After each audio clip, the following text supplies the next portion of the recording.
What's up? What's up? It's the Arthur Moats Experience with Deke. I'm Arthur Moats, and that's my main man, Deke.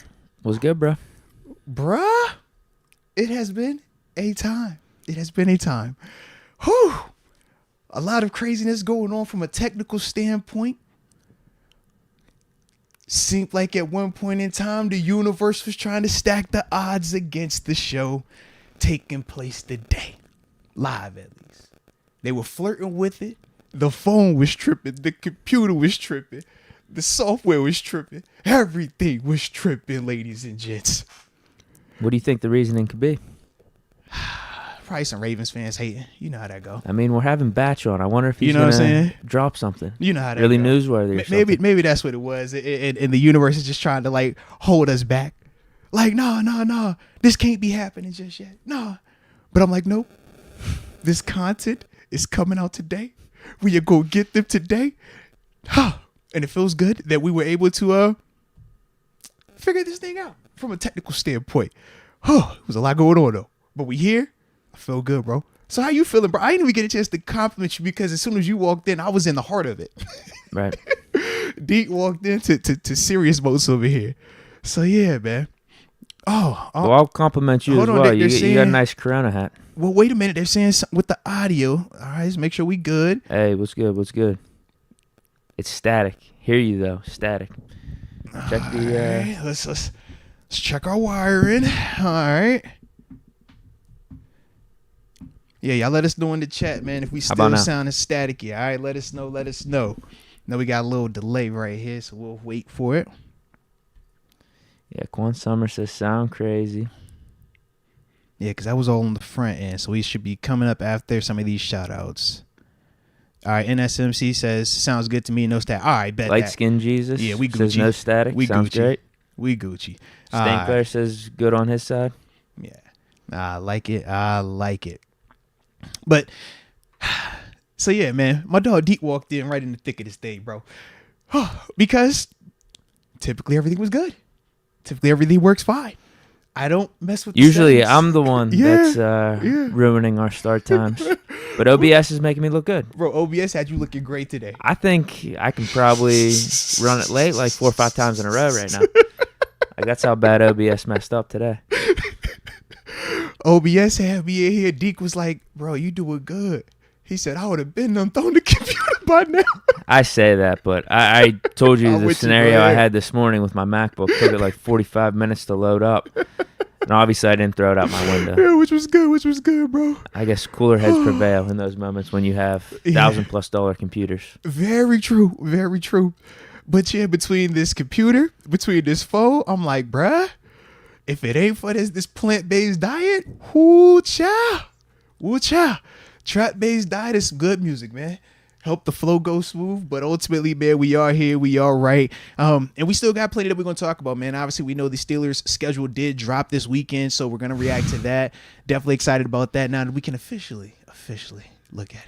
My surprise wasn't ruined, so salute that. Stella Fierce says must be the Apple static. My Samsung is fine. Oh, y'all crazy, man. Y'all know that was a Samsung. I know it was an Android person that said they were static. You know what I mean? We knew it was an Android person that said that. We just didn't want them to feel uncomfortable, so we made it like everybody was staticky. But we know it was an Android user, all right? But we love y'all too. Ain't no beef. We ain't got no problems with y'all.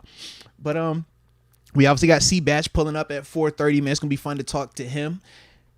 To get his thoughts on everything, right? We got the NFL rookie class that just came in. We want to talk to him about. Obviously, the schedule came out. I'm going to get his thoughts on that potentially. Gotta talk some KP8. Everybody knows that, man. Should we ask him about TG's theory on Caleb Williams at all? Oh, we'll keep that in the. Just keep I'm that definitely in the asking him my QB3 theory. I feel like you have to. I feel like it's only right. That. You definitely need to ask him that QB3. He might hang up if I bring up TG's whole thoughts on Caleb Williams and stuff and tanking. Or the Caleb Williams being better than 97% of the NFL quarterbacks today. Like not next year, today. I'm just like, TG, where do you come up with this stuff, bro? I do not know. But shout out to TG, man. And obviously, man, we just dropped that new episode of Locker Mates, man. So definitely tap in with that. But yeah, dude. Yeah. He probably will be like, yo, what? Are you for real right now? Like, it's no way you're for real right now. Yep. But it's going to be a good time, though, man. So with that being the case, let's start the show like we normally do. All right. With those big boy shout outs. So drop where you're tuning in from in the comment section, man, so that we can give those big boy shout outs to start the show like we normally do. And hit that like button and subscribe to the channel if you have not done so just yet. We got ERL. Yeah, I tell you what, you bring up Android and Apple, the comments just get flooded with those two things. I mean, there's always a back and forth. Because that's what's going on. ERL says Android is good for some things, but iPhone is very convenient. Now Steeler Mutt, Android all the way. But now we got some of our shout-outs coming in and where they're tuning in from. There it is. I always love a little friendly banter between the two phones, right? I'm telling you just bring it up, and then it starts a little war in the chat. It is a little bit of a war, man. It's like a little civil war we got going on between our phone users, man. Okay, he actually says he pronounces his name Earl, E-R-R-L. It's not just URL. What do you E-R-R-L? It's not. Yeah. What do you call those things? When it's just letters stand for something, but abbreviation, I guess. Yeah. Jermaine, 951, Marietta, California. Shout out to Marietta. Let's get it. Bart Basquiato, 805, Thousand Oaks, California. Shout out to Bart. Shout out to Bart. Oh, I also forgot to just remind y'all, man. Little man got a baseball game today. All right, so it is a 5:30 hard stiz up. Just a heads up, okay? We gotta be real efficient. Tonight. We got base. I know, man. Shout out to OBS, man. They gonna put us to the test today, but I'm ready for it, Deke. Right. I'm ready, drippy Deke. With bro, you got the low top blazers on. You better stop playing. I told Deke. you I got Deke. You better stop playing. The way you dressing, bro, you gonna mess around, man. All right, bro. All right, now, jeez, that boy drippy, man. God, I love it, D. Let's get Told it, man. You, the standard Let's is the get standard. It. God, dog. If anyone needs fashion tips, let me know. Y'all better stop playing with Deke, man. He doing this thing, man. He dropping some heat in here, bro. I like that. Yes, sir. Yes, sir. Afton Forrid, 620, Rural, Kansas. Shout out to rural Kansas. All right. Is that Pittsburgh, really a city or is it just I rural? don't know. I've never seen him tune in. I don't know either. But shout out to rural Kansas, though. I like it. Pittsburgh Toddy says the squirrel in my backyard is named Earl. Shout out to Earl. I got an uncle named Earl. Everybody got an uncle named Earl. Right. You know? Yeah. President Nitty, 419 in the house with veggies. Shout out. And Jermaine, I do respect you. He understands the grind. He's a content creator himself.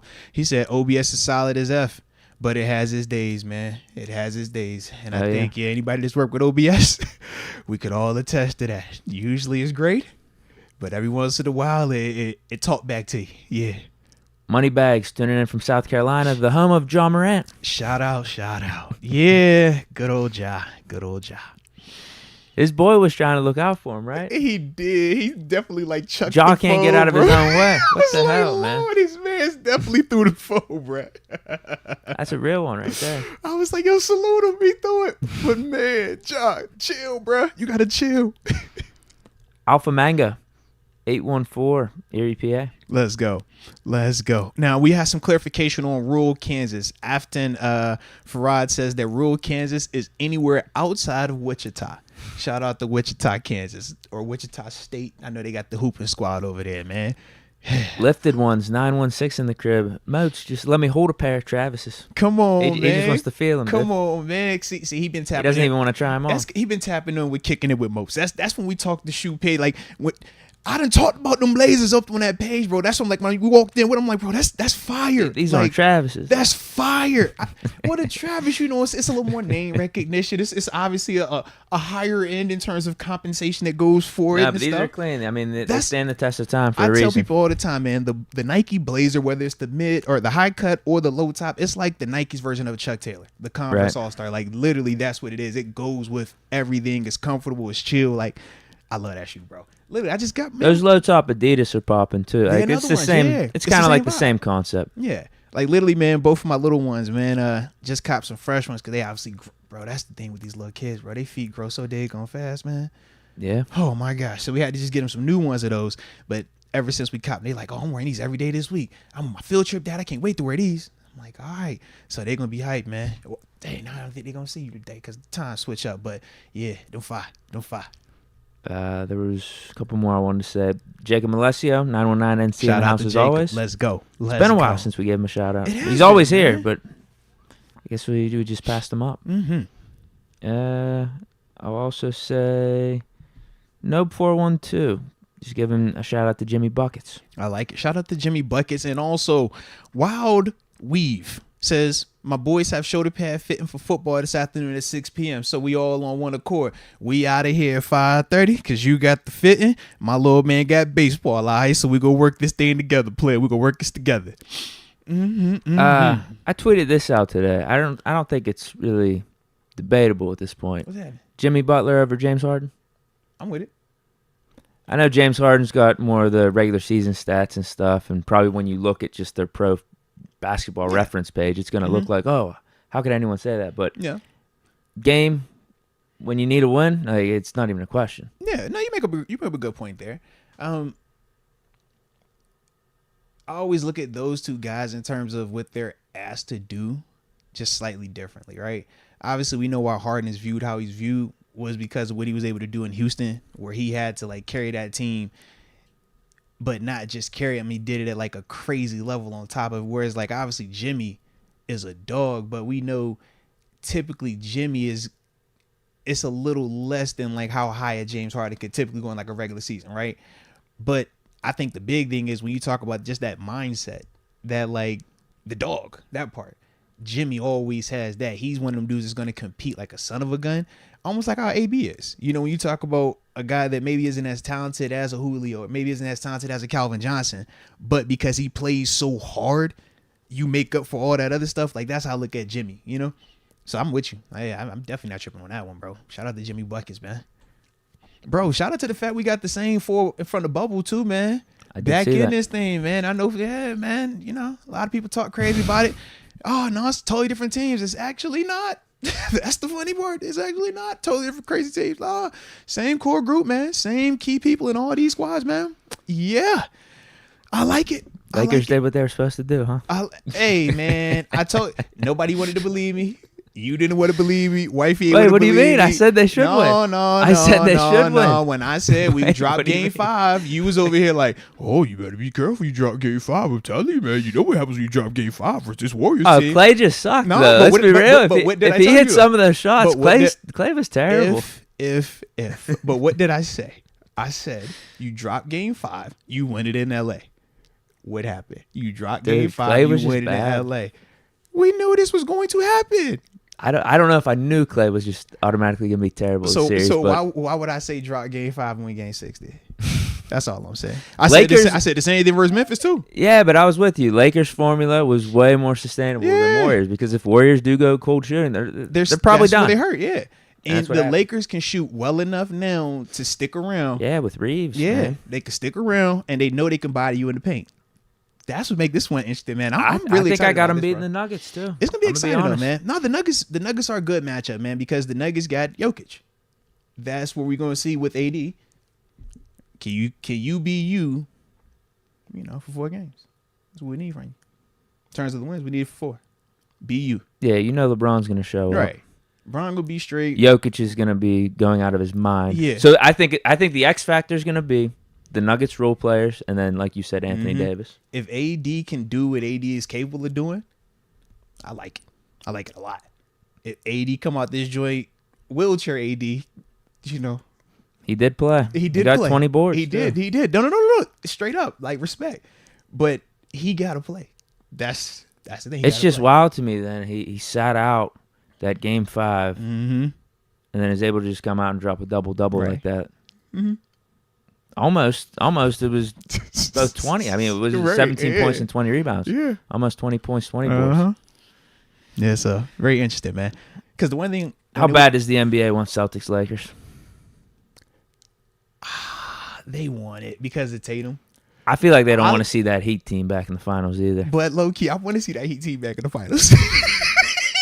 I want to see that team specifically back in the finals, man. Versus the Lakers? Because, you think the Lakers are going to wash them. Although, I think this Heat team's going to be a little better. This a way better team. Yeah, they're actually going to be healthy. Yeah, but that's the one I want to see, though. Because Tatum and Brown, if they can get it going, they can create some issues. Yeah, I can't believe what Tatum did, man. Yeah. I can't believe it. I actually tuned in third quarter, I was like, okay, game 7, bro, Sixers It Celtics. was tied up at one point in the third. It was And tied up at then one point. I turned it off before the third quarter was over. Yeah. Said, okay, this is done. Yeah, bro. It happened just like that, bro. I just witnessed Just Jason like that. Tatum just obliterate these guys. Yeah, happened just like that, man. Nah, so it's gonna be fun though, man. So I'm like I said, definitely excited about all of that though, bro. All right, you want me to read the super chats? Yeah, man, let's do it. Because otherwise, man, I'll be in here talking hoops. We said we got to be efficient today. We got to see Batch in 30 minutes, and we're going to try to get everything covered. Shout out to OBS today. Deke, it's an OBS day. Man, you know what? We ain't tripping on that, no. You know why we ain't tripping? Because we alive, and we vibing. And the show is going on. Yeah, I'm feeling good. Mm-hmm. This is a great one to start off with, too. Kyle Monier says, I hope Le'Veon gets a chance to fight Burfict. Huh? Wait, you haven't heard this? No. What? Come Okay. on. All right. I'm gonna break Oh, this God. down for you. Oh, God. Are you for? I'm being dead serious. This Jeez. might actually happen. Oh, gosh. I wasn't ready for Le'Veon was on a I was podcast. I don't know if it was a not fight ready for this podcast or combo. whatnot, but he was asked about who do you want? Who do you want in the ring? And he doesn't name names, but he was like, back in football, I'm not even talking to any other boxers or anything. Back in football, there's a guy that purposely hurt me. He's like, real Steeler fans know exactly who I'm talking about. He's like, I want to get him in the ring. I want to put some hands on him. Oh. Burfict responded today through Pac-Man. Pac-Man tweets out, he's like, hey, I talked to Vontaze. He said he's down, but he doesn't want the ring. He wants the octagon. And Pac-Man says, I got $100K on Burfict. If it happens, let's stream it on Pat McAfee's show. Hit me up. And then Bell responded to that. 100K on him? God! Hold on. Oh my God. Bell responded to Pac-Man just recently. Hey, yo. Whoa. Here's what he said. I throw hands. I don't wrestle. Tell him step in the squared circle, though, and I'll beat the dog shit out of him. Oh. And you could put whatever you want on, dude. It's your money to lose. What? I feel like this needs to happen. Wow.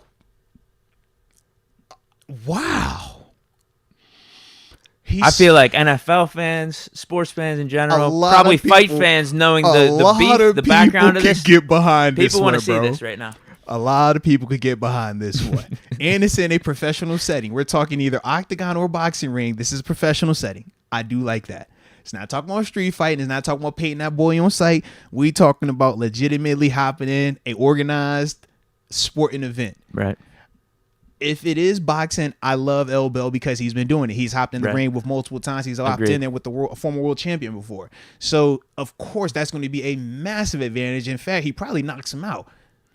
But if it's in the octagon, night and day. Totally different. Totally I don't like different my frame. chances for Bell here. Totally different frame. I liked yeah. his response here. Yeah. He's sticking to, no, Seriously. we're only going in the Yeah, ring. because if Vontaze, I don't know Vontaze's background, but if he has any type of wrestling background, which a lot of football players typically do, he is going to know how to grab El Bell. And just the weight difference, too. But that's what I'm referring to. In boxing, you could dance. You don't have to necessarily worry about him grabbing up on you and actually like putting you on that ground and now using his weight and making you carry it. In that octagon, you could do all of that. You got to worry about those kicks. You got to worry about the elbows. It's just a lot more going on, man. It's a lot more going on, bro. Can you do a combo of the both? Maybe no takedowns, no wrestling, but you could do everything else. No, you could definitely do it mixed rules. They do it in like one and it's another fighting promotion where they do that type of stuff where it's like, all right, first round we'll do Muay Thai, second round we'll do jiu-jitsu only, third round we'll do wrestling only. So yeah, man, you could do it like that. I don't know if these guys are skilled enough on that level or disciplined enough on that level to make that type of thing work.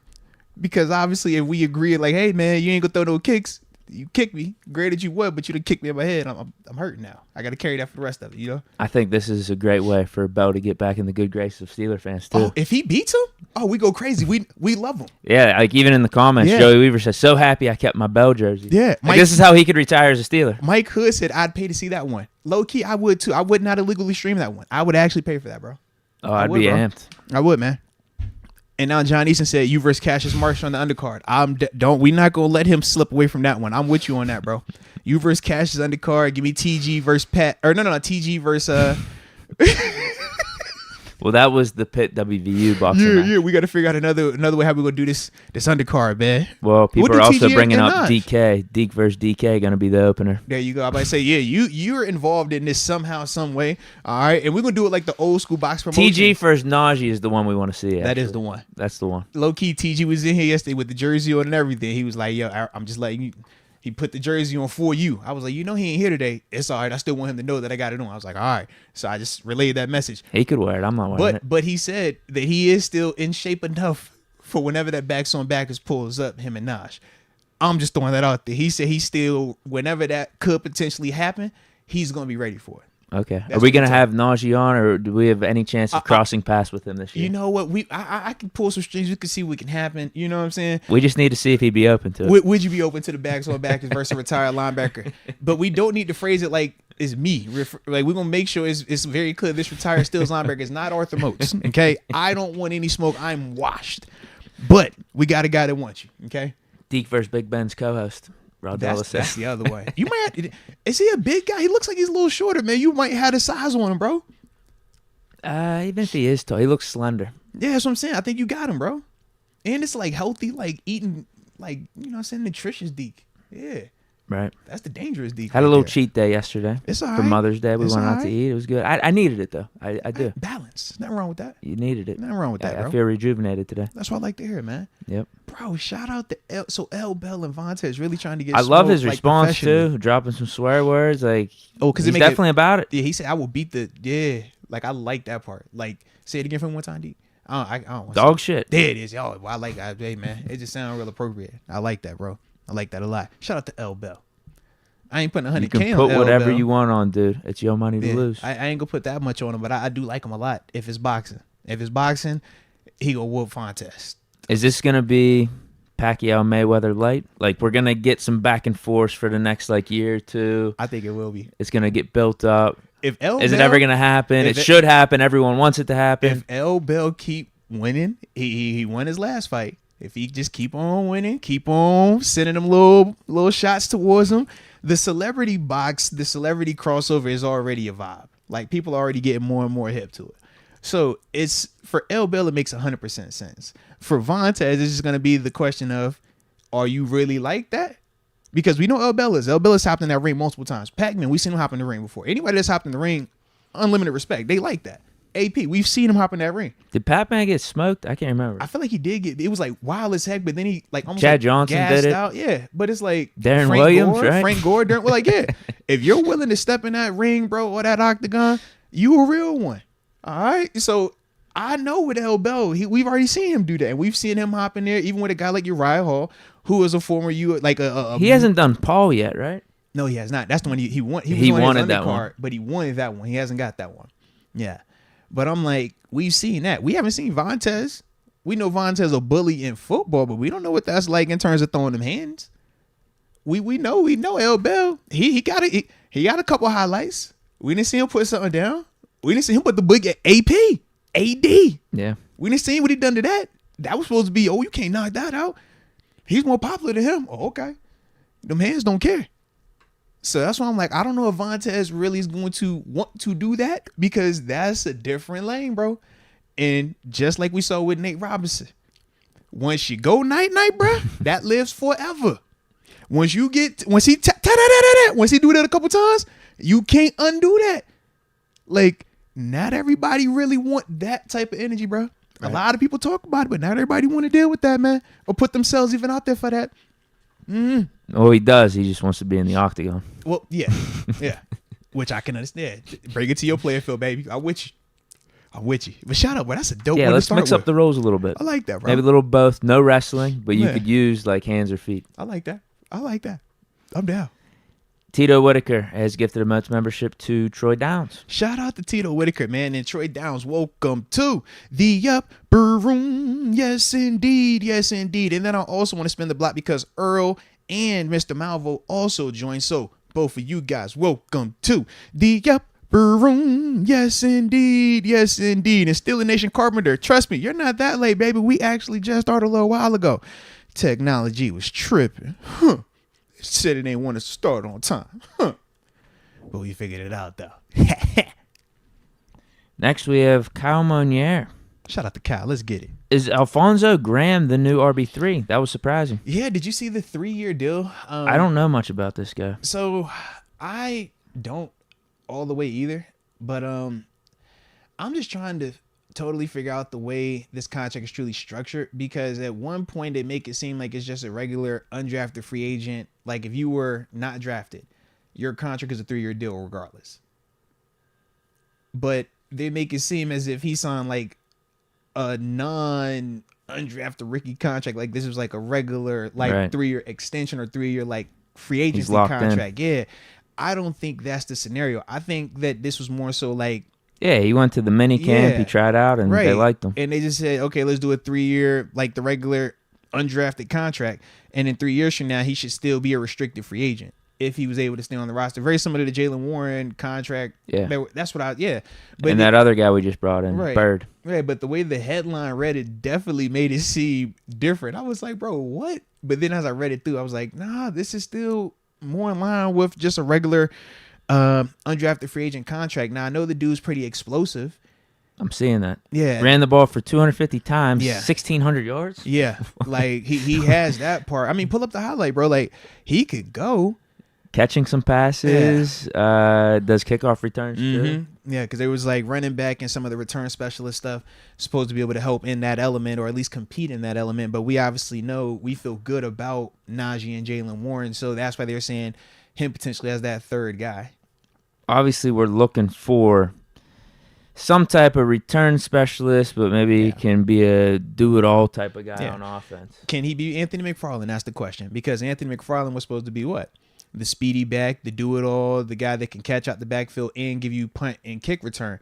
Unfortunately, between injuries and other stuff, he hasn't been able to do that. But Alfonso, on tape collegiately, could do some of the same stuff that we saw Anthony McFarland doing coming out of Maryland. So the question is he going to be able to replicate that professionally? But obviously we're looking for the prototype. Yeah, like they look very similar because we just brought in that Jordan Bird dude too. Yeah. But no, he looks very similar to Anthony McFarland. I think he's a little bit smaller, but yeah, it looks like a little bit more compact. Actually, you know what? No, he's kind of skinny. He looked skinny. He looked a little bit thicker running the ball, but then they just showed the close-up. Like a smaller Anthony McFarland to me, man. He needs some dreads. You know, that's what he's missing in terms of the might need to do some bicep curls or something. Hey, yo, chill, man. He built for speed, bro. Let him be built for speed. I like his vision, though. I like his footwork. Yeah. Looks like a natural runner. Yeah, top end speed. He's able to take it to the house, so I definitely like that part of him. But the big thing is going to be, can you do it consistently? With Anthony McFarland coming out, his college tape looked very similar coming out of the Big Ten, which was why we drafted him where we did.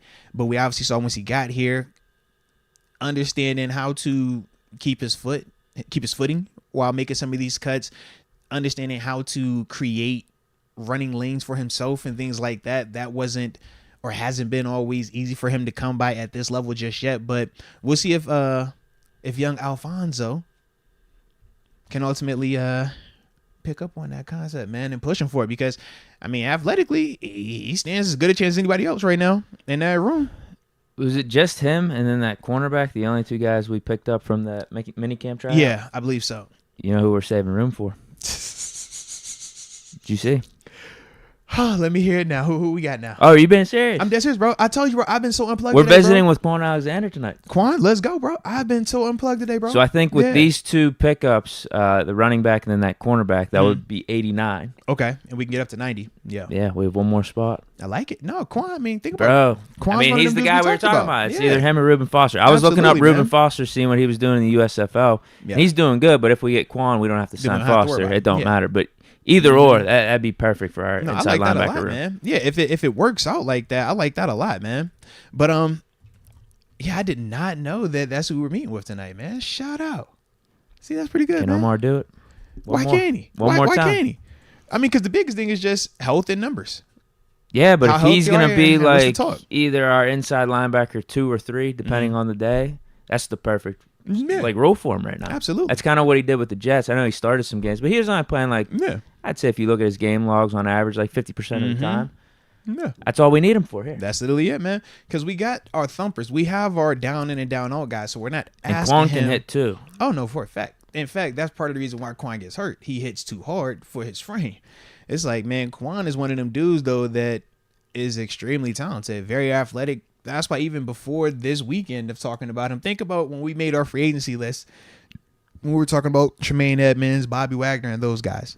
Like he was, Quan I remember was I the had guy. him on like a flyer list. Quan was the guy. We were like, yo, if you don't go here and here and you want to take a flyer on a guy that's low risk in terms of cost, in terms of what you got to give up asset wise, but at the same time, we signed Reuben Foster too, just for the hell of it. They're both going to be very cheap. I mean, like Reuben is going to be even cheaper than Quan. So that's the other part. So it's like, it's not out of the frame. Now, I think if you bring in Reuben along with Quan, you're essentially getting ready to move out Mark Robinson. Just by would that be 5? You could you keep 5? You could, but now we just talk about how that whole thing goes when you're just saying, okay, if we keep 5 here, are we keeping 3 here or 4 here? Like, where does the whole roster thing play out?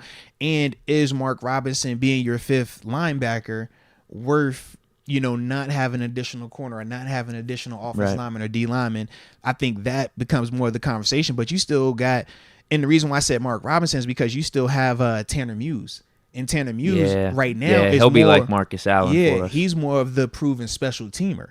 So he's still going to be good because of that. And that's what we always talk about special teams. And it's like, if you have that in your bag, you always got a lifeline.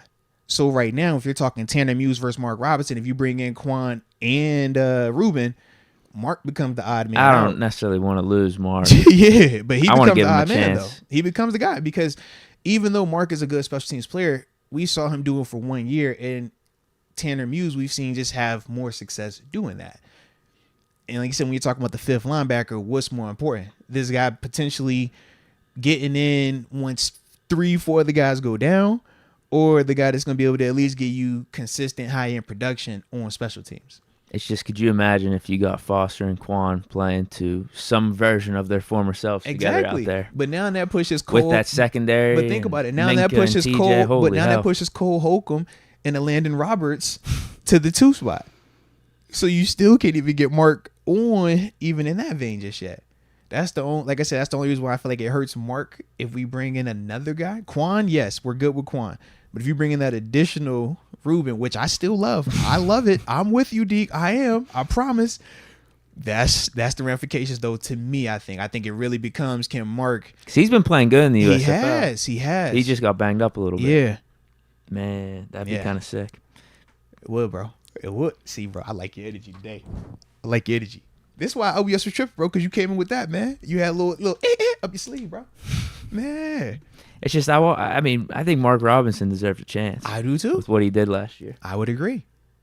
People like Tanner Muse. People like what they see with him. Maybe we could cut him. Man, now we want to cut him. I mean, when we signed him, it was like, could this be the athletic linebacker? Could he develop into that? Now when it's, would you want to keep Mark Robinson or Tanner? Oh, maybe we cut Tanner Muse. Like, that's with us bringing in Reuben Foster as well, though, too.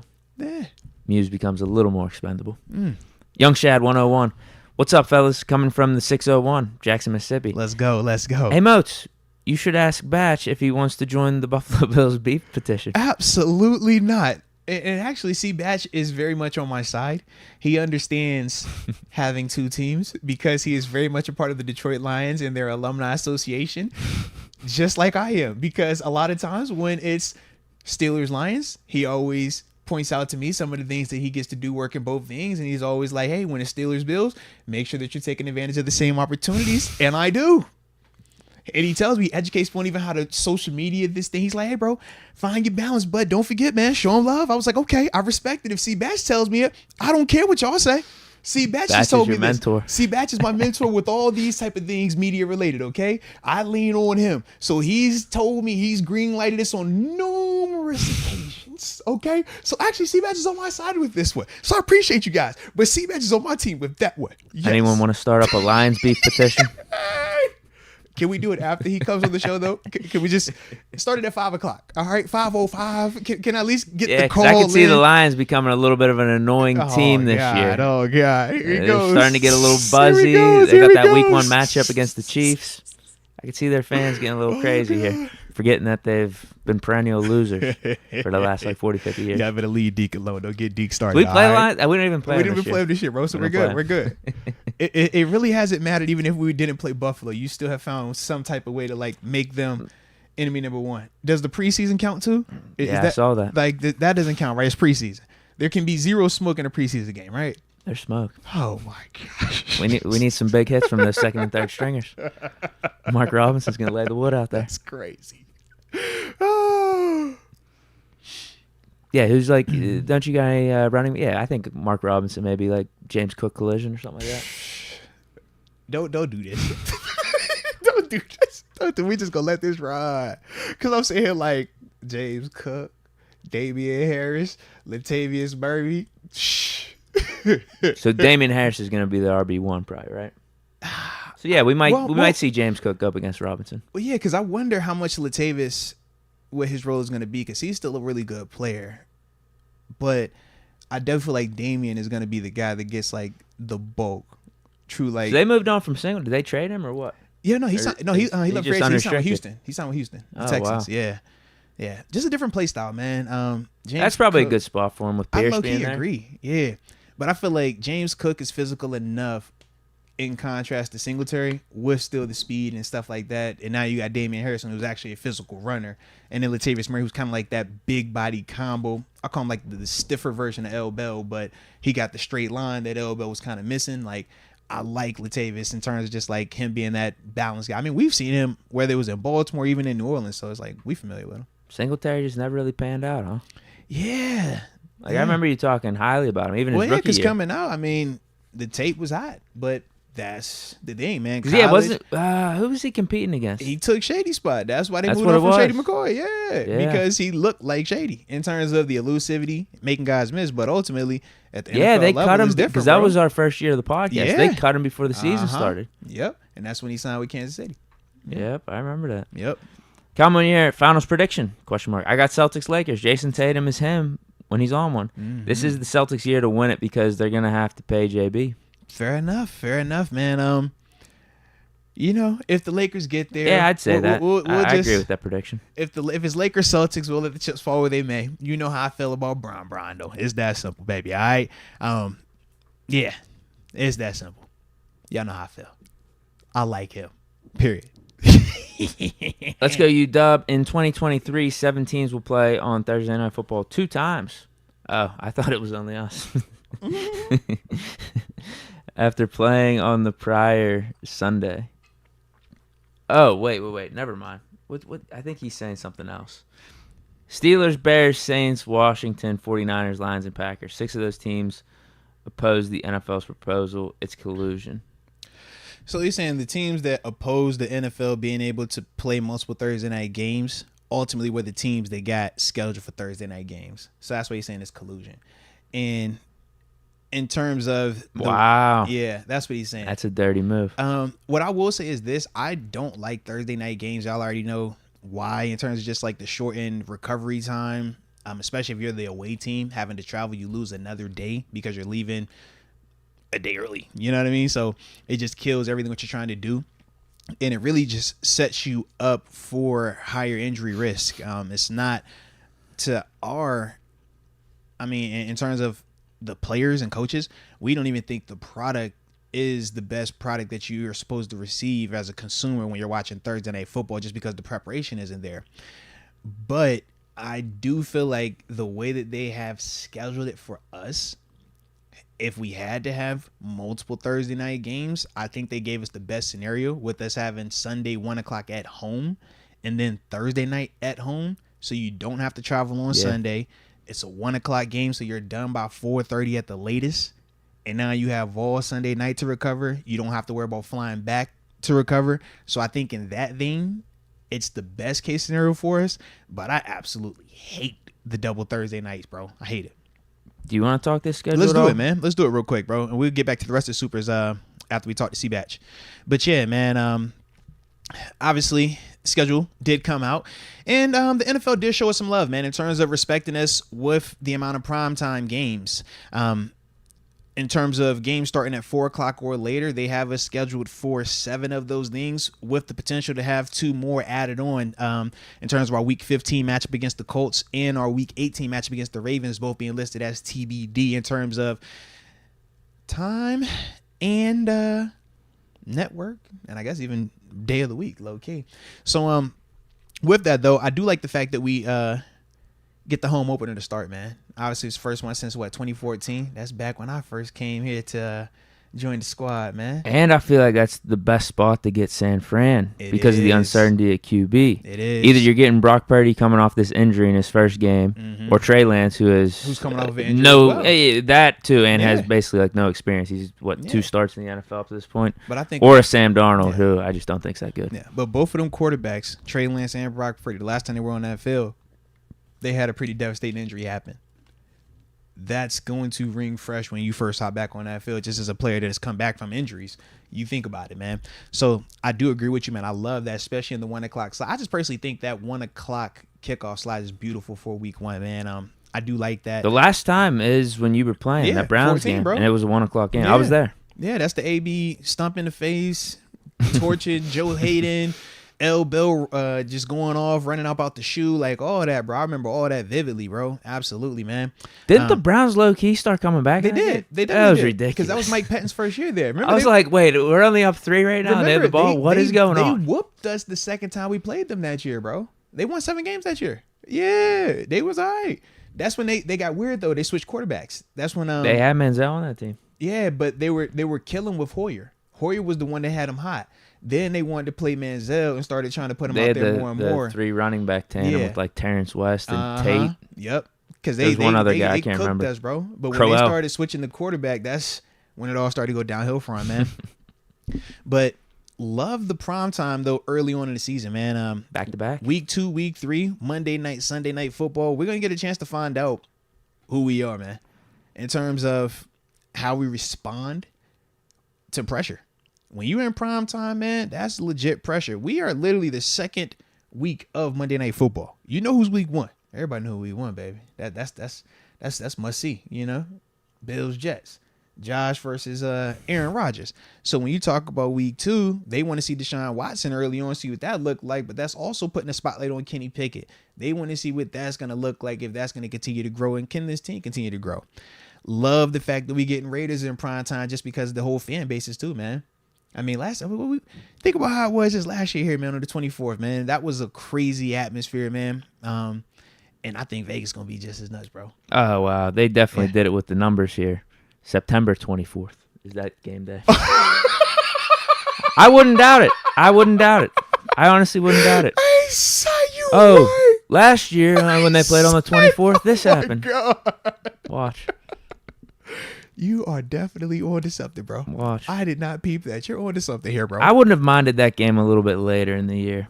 But I low-key wanted it like later too, I feel like. Yeah, fall. Yeah. Something like that. But I actually like how this whole schedule's laid out for us, really. Yeah.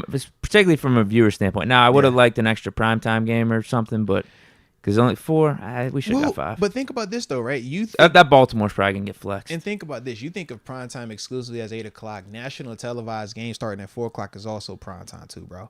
You know, and that's the other I like part. those games. Yeah, the Saturday Cincy one. Yep. So it's like you got the Rams at 4 o'clock. Obviously, that's 1 o'clock in LA, but it's 4 o'clock primetime or 4 o'clock national TV spot, East Coast wise. Then when you talk about the Bengals, it's 4:30 on NBC. That's going to be a nationally televised game, not regionally. And then obviously that 405 versus the Seahawks, which also could get flexed, is clearly, you know, another one of those nationally televised ones. But what were your thoughts too, man, on the fact that they can flex you into multiple Thursdays, but also they can change your networks now too. So you know how initially it had to be, if you were a CBS game, you could only be flexed on the CBS time slots, whereas now they can change it to a Fox time slot. I don't care about that. Yeah. The Thursday night ones are just weird. I don't like the multiple Thursday night ones for the player standpoint. For a viewer, I love Thursday night games. Oh yeah. So like that New England one at home, and then also Tennessee at home. Like those are gonna be fun. Mm-hmm.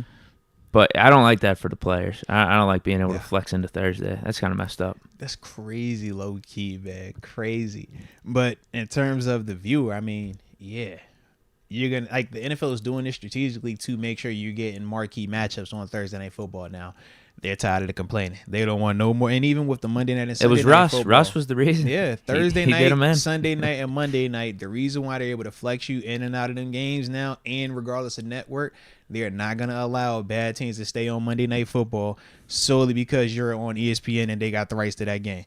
They over here like, nah, bro, we're done with that. It's crazy to see that, though, bro. I'm fine with the Monday night ones because it's not as drastic of a schedule change. It's one I'm day just simply as saying, opposed like, to Thursday. But it's just so crazy because, like, the tradition of when you're scheduled on Monday night, typically, like, they couldn't touch that because that was the only team that was, on the ESPN network. Whereas now they're like, nah, you do what you want, bro. Like, don't matter no more, man. So respect, man, respect. I don't like the bye though. I thought the bye was a little bit early. Yeah. The week 6 bye, man. I personally would like that around week 10. I think week that'd be 8 like and, way better. Week 8 and later is where I like it. Yeah. I guess you can't do anything about it. It's randomized from year to year. You really think it's random? When you brought up that 924, bro. Raiders action. I don't know, bro. I don't be knowing if this is all the way random. Yeah, I don't know what you can do about it though. I mean, it's better than getting a week 4 one. Yeah. Don't they go as early as week 4? Like, those are terrible. I would agree, yeah. Because we've had It's one the of those. stupidest one I of think all my time. second year in Buffalo, we had one of them like super early buys, and it's like, You play 3 games, you get a we're bye. about to die here, man. Yeah. Yeah, I prefer it late, but you know why I like it though? Here's the silver lining to the bye week and where it is. Talk to me. Week 6 we'll be at 5 games into the season. That's where you assess things. Be like, okay, this is where we're at. What adjustments do we need to make? Heal up maybe a little bit. Then we go on the road to LA, coming off of the bye, which is, I think, a good game to be coming off of a bye. Especially for the Rams. Yeah. Yeah, it's going to be like a borderline home game out there. Yep. And then you come back, you have a 3 home game stretch. We do. Jacksonville, Tennessee, Green Bay. So I feel like with where that bye week is, then you go on the road, LA, come back that 3 home game stretch. That's where you could try to execute all the adjustments you're trying to make at the bye week, and then really hit your identity midway through the season. You know what I mean? I feel like we'll make it work. Bro, we have a nice stretch when you talk Rams, Jags. Obviously, we'll see just because of the Trevor Lawrence element. But Titans, Packers, like those are all. That's a good chunk of the part of the year where it's like when you talk about what moves you're trying to make. Are we trying to, all right, get this guy more involved, or do we have a trade that happened because we know Omar is aggressive? Yeah. That'll be a good time for us, though. I feel like during that part of the year, man. So salute that. But yeah, dude, I do like the schedule, though, man. I'm not tripping on it, man. No. I'm not tripping on it at all, bro. No, not at all. Yeah. So I dropped my record predictions on Bleacher Report. What you got for me, man? Well, I said 17-0. So I have to abide by that. I'm abiding by that. But no, Deke said, give me the fresh 17-0, man. 17-0. Yeah, just went on Bleacher Report. Had to Can't go wrong, represent. man. Had to let them know what was up. That is on brand. I do like that. I like the consistency there, man. I like the consistency. So for me, I would. Oh, here's what happened. They didn't have. You know how I bring up my whole 50-50 theory when going through a schedule. It's like, okay, maybe I'll number certain games as like, okay, this is gonna be a tough one. So you put that in a basket. And then you add up all the tough games or the 50-50 games and then divide by 2. Okay. Just because it's the NFL. You told me that. That's my whole theory about coming to a record prediction. Yeah. So they didn't have that option. I'm like, okay, then I'm going 17-0. What do you mean? Like on a game-by-game basis, I think we're winning all these. So, yeah. I love it, bro. I love it. I mean, that's what I do in the middle of during the season anyway. I love it, though, bro. I love it. Y'all know me. 17-0 too then, man. I'm 17-0 today. All right. Because we don't play Buffalo. So Buffalo 17-0, still a 17-0. That's how I see it as well, man. So we not going to trip on that one, man. I'm 17-0 guy. Is what I'm calling myself. 17-0, man. Let's get it. I like the 17-0 17-0 guy. I'm one of those guys. I like that. So it is about to be 4:30. All right. So let's see, because I do feel like C-Batch is one of those on-time type of fellas. All right. So I'm going to get us plugged in, and then we will hit him on the hip real quick, all right? And have a little convo, a little talky talk. But when we do that, y'all make sure y'all hit that like button one time. Drop some questions in the chat, too. Yeah, man. Maybe if we're feeling good, we might ask them a few. Have a little fun with us, all right, baby? So, yeah, go ahead, hit that like button and subscribe if you have not done so just yet. And let's call up the homie. All right.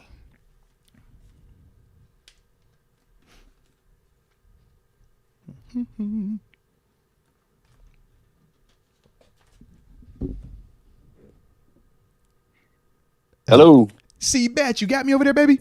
I got you. Hey, there he is. There he is. Well, ladies and Connection gentlemen. sounds crystal clear. Hey, bro, because Mr. Charlie Batch is a absolute professional, ladies and gentlemen, an absolute professional. So let's get this intro started, because anytime you take time out your day, because I know how busy you can get, anytime you take time out your day to hop on with us, man, you know it means a lot. So I'm going to make sure I get this all the way right, all right? So, ladies and gentlemen, so here we go, ladies and gentlemen. This guy came into the NFL as a second-round draft pick in the 1998 NFL Draft when he was drafted by the Detroit Lions out of Eastern Michigan. And after coming into the league, he enjoyed a 15-year NFL career with the Lions and, more importantly, the Pittsburgh Steelers.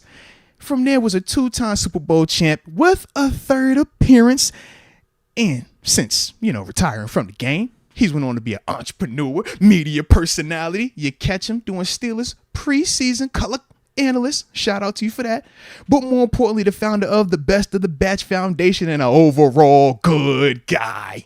Right out of Homestead, the one and only Mr. Charlie Batch. C Batch, you are the man. Hey, what's going on, fellas, man? I appreciate the introduction. This would all not be possible if it wasn't for my agent, a.k.a. Kayla Moats. So I definitely have to give Kayla, KK, a big shout out. So I truly appreciate you, a.k.a. Arthur Moats' daughters, for people who do not know that. But as Kayla listens, I just want to make sure that she is the person and the reason why this has happened. Respect. As always, I'm appreciative of you and your agent. Your agent had a wonderful prom, by the way, okay? So everything is good. All good. Absolutely. She looked beautiful in there. Congratulations. Man, I appreciate you, man. Touch my heart. I was over here getting all emotional, all right? But we got to talk shop, baby. So, we obviously just had a new Steelers draft class come in here, man. New guys, welcome him to the family. But I just want to get your thoughts initially on that Steelers draft class that just came in here. Yeah, I think overall, they hit on everything they needed to hit on. They didn't reach for anybody. Of course, you make the trade up to go get the tackle that you needed. But at the end of the day, they were able to kind of sit back and just let everything fall. And I like everything that they've done. And then now it's just a matter of, can these guys, how fast can they pick up the system? And can some of them, separate themselves, eventually become a starter, or now you're going to create some of that depth. So I really like what Omar Khan has done in his first draft, really just getting out of the shadows of Kevin Colbert, who is a Hall of Fame general manager. He will be in the Hall of Fame here soon. But I really have to give props for Omar Khan for really doing his thing in this draft. No, without a doubt, man. He's definitely been doing a lot of impressive stuff, man, whether it's been through free agency or even in the draft. And one of the players that he took in the second round, 32nd overall, you played with his pops. But ultimately, man, I just wanted to hear your thoughts on the Joey Porter Jr. selection. And, just seeing him full circle, man, come from being the pup to now being the draft pick and, putting on that Steelers uniform. Yeah, it was awesome to see that pick. And, of course, a lot of speculation leading up to it. And obviously, the pedigree that you're getting with the Porter name, with his father, the way the career he had with the Steelers. And I think ultimately just watching little Joey grow up, and I've been fortunate enough to do that since he was 5 or 6 years old, and just kind of seeing putting that work in. And one of the things, I got a firsthand experience because he actually ran for our track club underneath Best of the Batch Foundation, which is called Next Level Athletics. And for him to go work, show up to practice, and really just work on his speed and technique on everything that he was doing, you knew he had the talent to be able to do that. But how was that going to translate? Because everybody trying to figure out what position he was going to play. And ultimately, as he settled in for receiver, he was a punt returner, he was a defensive back. He did everything at North Allegheny. And just to kind of see him stay humble, stay the course, and put himself in position. And I remember like it was yesterday when Penn State was showing up to North Allegheny to recruit him, and ultimately James Franklin was able to pull him in. And it didn't start out as well as what he thought it was going to be up at Penn State. He ended up redshirting, played a couple games there, but just making sure that he worked on technique and everything that he was doing behind the scenes that his dad had him doing. Yeah, one thing to work out at Penn State, but to get to the point of putting in that work outside of it, man. He worked his tail off, and now he gets a chance to separate himself away from his father. But at the same time, we know what we're going to get with the Porter regime, and it's really exciting to see what he brings to the table, and I know he's super excited about it. No, without a doubt. And man, that's the dope part about what you do. Obviously, we're going to talk about some of your foundation work later on, but I mean, it's just cool to see that full circle vibe, man, and just the Steelers family way that we always hear people talk about. So maybe you might already be a little biased with your answer, but I'm going to ask it anyways. Who was your favorite pick, from the draft? Well, for me, it's Roger Jones. I mean, I think when you look back at that first round pick, you're solidifying the offensive line. Okay, Something that wasn't challenged last year as it relates to the depth because those starting five played the entire game. But I think if you look, or entire season, but if something was to happen, I was concerned. I'm like, okay, do we have enough depth to actually plug and play? And something that was always phrased around here, especially from Coach Tomlin, was we have starters and we have starters in waiting. Mm-hmm. I don't necessarily think that was something that would have been, that would have really played itself out if extended period of time if some of those backups had to play. Ultimately, they weren't retained. A lot of those guys moved on to other organizations. So the Steelers had to do something that they haven't done in years around here. And, of course, Andy White, Omar Khan, they had to go outside, pick up free agents, bring them here, and then ultimately now add with the depth. So I think what you have right now is what we've been accustomed to over the years. You have 8 or 9 guys that are solid, that's capable of playing, and it's going to be really interesting from a competition perspective on how that shapes out up front. Mm-hmm. Now, without a doubt. And what you saying, Broderick Jones, that is perfect because with you being, a quarterback in the NFL for 15 years and all the success you had even as a starter in Detroit, we got to get your thoughts on the young starting quarterback, KP8, man. What were your thoughts on Kenny, man? Yeah, I like how he developed throughout the course of the season. And, of course, it was a rough stretch. Anytime you get thrown in October in those 4 games, that was very brutal. And it didn't matter if Mr. Trubisky was starting or not. It was going to be a challenge for anyone. But to throw him in there in the manner that he did, it wasn't too big for him.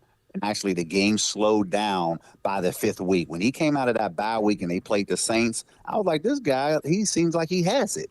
And, of course, when you get off to a bad start, it's hard to kind of pick up touchdown to interception ratio. But as the game was slowing down, you started seeing him make the reads. He's going through his progression. And then ultimately in a manner of being able to lead those comebacks at the end of the season to get them back to that respectable manner, it was good because the growth, maturation of everything that we thought that he was going to be actually showed. Now, what gets me excited about this is the fact that the system remains the same. I know a lot of people weren't happy about that because they were anticipating a change on the offensive side. But for me, it wasn't a surprise because I said the way that Kenny played and he got better as the year went on, it doesn't make any sense to change and essentially have him start over in year 2. Mm-hmm. So now he gets a chance to now learn and watch the tape of everything that he did last year, this offseason, and now build on that going into year 2. Now, when I look at this, I'm like, this is very similar to what happened with Ben Roethlisberger. Very first year, we were heavy run oriented. It was 60-40 running the football. Now, I know that's, the eras have changed, right. But we were 60-40 running the football, and he really worked his tail off in understanding the offense. So we all thought early on in that year 2 that we were just going to be throwing the ball around and Ben was just going to go crazy. And they just stayed the course. They didn't give him too much.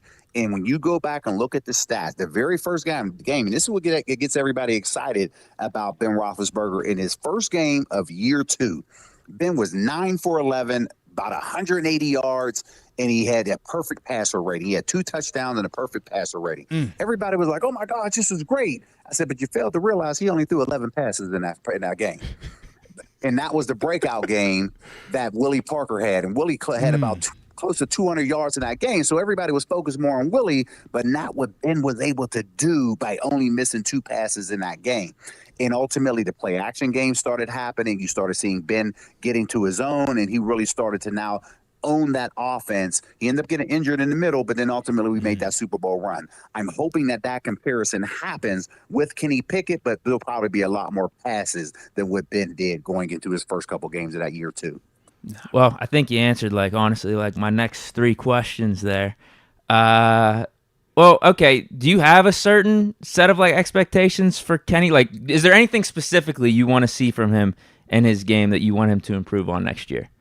The only thing that I want to see with him improving on is the fact of Matt Canada allowing him more control at the line of scrimmage. Because last year I made it, I said, I came out and I said, hey, there is no audibles in this particular system. And everybody looked at me like I was crazy. Oh, you set everything on fire, man. Yeah, you set it on fire when you said everybody that. Everybody said, and I wasn't giving insider information. It was just what I saw on the game, and I'm watching the mannerisms of the quarterback at the line of scrimmage. There's one thing to check from run to run or pass to run, but that's not an audible. Right. I'm talking about flat out, I can call whatever play that I want to call full autonomy at the line of scrimmage that I can turn around and do it. And when I said it, I said that he doesn't have it. Everybody's like, oh, there's no way NFL quarterback could do it, until the question was asked to Matt Canada. And I doubled down and I said, I'm not backing down from my comment, because I'm telling you what I see at the line of scrimmage. Mm-hmm. And it wasn't until they asked Matt Canada that question, and Matt verified that and said, no, the quarterback can't audible. So if Kenny can now take that particular phase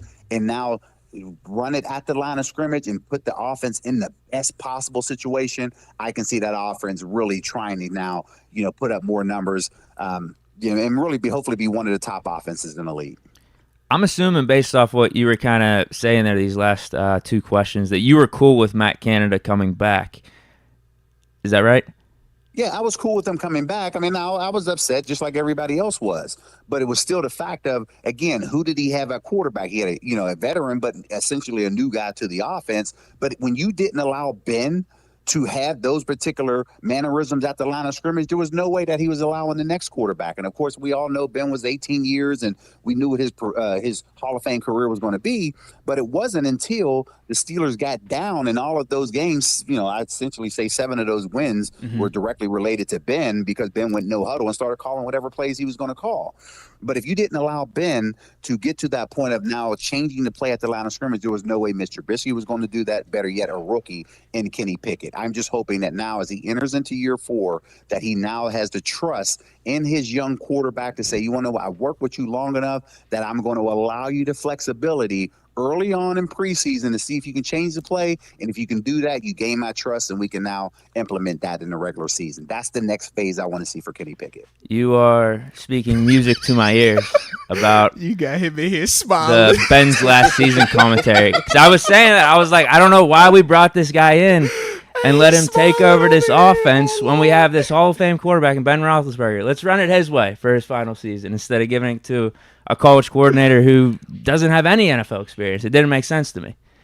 But that, again, that's growing with your coordinators, right? Early on, I remember having a veteran coordinator with a young Ben Roethlisberger. They didn't allow him that flexibility to be able to change the play. It wasn't until the playoff run in 2005 that Ken Wisenhunt said, you want to know what? I trust you fully that we're going to go out here and we're going to open it up. And that really caught a lot of people off guard. We went to Indianapolis, shocked them.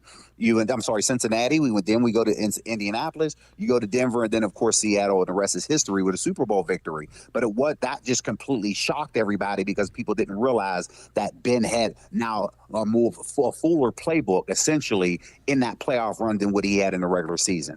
All I'm saying is, when you get to this point and now take the straps off, allow Kenny to turn around and go out there and do what he's capable of doing, because that's why you picked him in the draft. It made you look good, especially when you're talking about what's going on down in Tennessee, and everybody thought, well, Malik, that you were going to hear, and there's a possibility he may be cutting year 2. Who knows? But it's just the fact of Kenny produced, and he showed his value on why you had so much confidence in him, and the stage was not too big. I'm excited what he's capable of bringing in year 2. Is there anything else you're looking for out of Matt Canada? Really, get rid of those damn jet sweeps. So, hey, they've low-key been kind of working, though. That's them jet sweeps work. I like the jet sweep and that fullback dive. Okay? You keep both of them in there, Seabass. Don't you start that. Don't you go against the jet sweep. It works for him. I mean, it works for him at times, and I'm okay with that. It works at times. They've been getting called a lot less over the last 2 years. Your 3rd and 1 play, yes, I'm going to feel some type way about that, because that means you don't have the confidence in your offensive line to just blow somebody, north-south, and just you're going to say, I'm going to run the football, but yet you're playing the East-West game, and you have a running linebacker on, one of your, shorter receivers. That play typically you gets tired after a while, and you can fool some people the first couple of weeks, but midway in the season, you generally get away from those. Nah, respect. And I definitely agree with you there. But with that being the case, man, when we bring this thing back to the Steelers 2023 season, obviously the schedule just dropped, but as a whole, how good do you think this team could be? To be honest with you, I think they have the talent. Of course, when you're working on a rookie quarterback you're working on a quarterback on a rookie's salary, this is where you got to put the pieces around him. And I think right now you're starting to see a lot of those pieces right now doing that.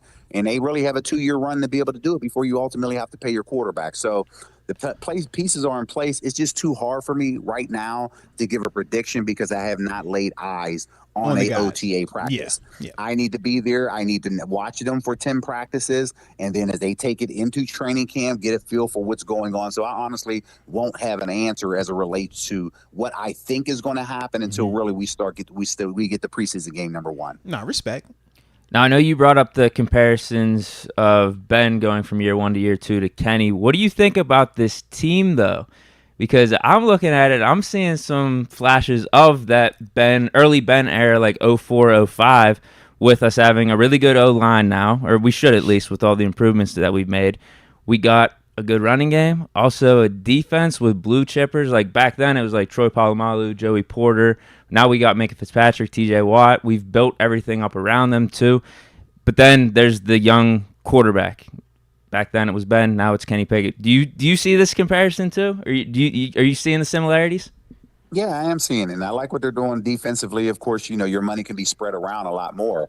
That reason when you asked me, what was I excited about in the draft? I liked the first round draft pick for offensive line only because it's been since 2012 with David DeCastro as far as your number 1 pick. And when you make a pick like that, you expect that guy to be around for 10 years. Yeah. David DeCastro essentially played that way. Of course, we had Marquise Pouncey, but then you can kind of put some other pieces around. You had your Ramon Foster, you had your Al Villanuevas, and then Marcus Gilbert. It was a second round pick. So you knew those guys were going to play together a very long time. Who knows what's going to happen at this particular point? Because, of course, Chukwueze, he's going to have to be up on a new contract. He plays well. He may be back. But, again, that goes back to the point of having a quarterback on a rookie deal to being able to pay those guys up front. If you solidify that, that means Kenny's going to get better because he's going to have more time to throw. And then ultimately, we've all seen flashes of what Najee Harris was capable of. Can he now sustain it and become that top back in the league where everybody's expecting him to be only because he was drafted in the first round? So that right there can ultimately help everyone all around.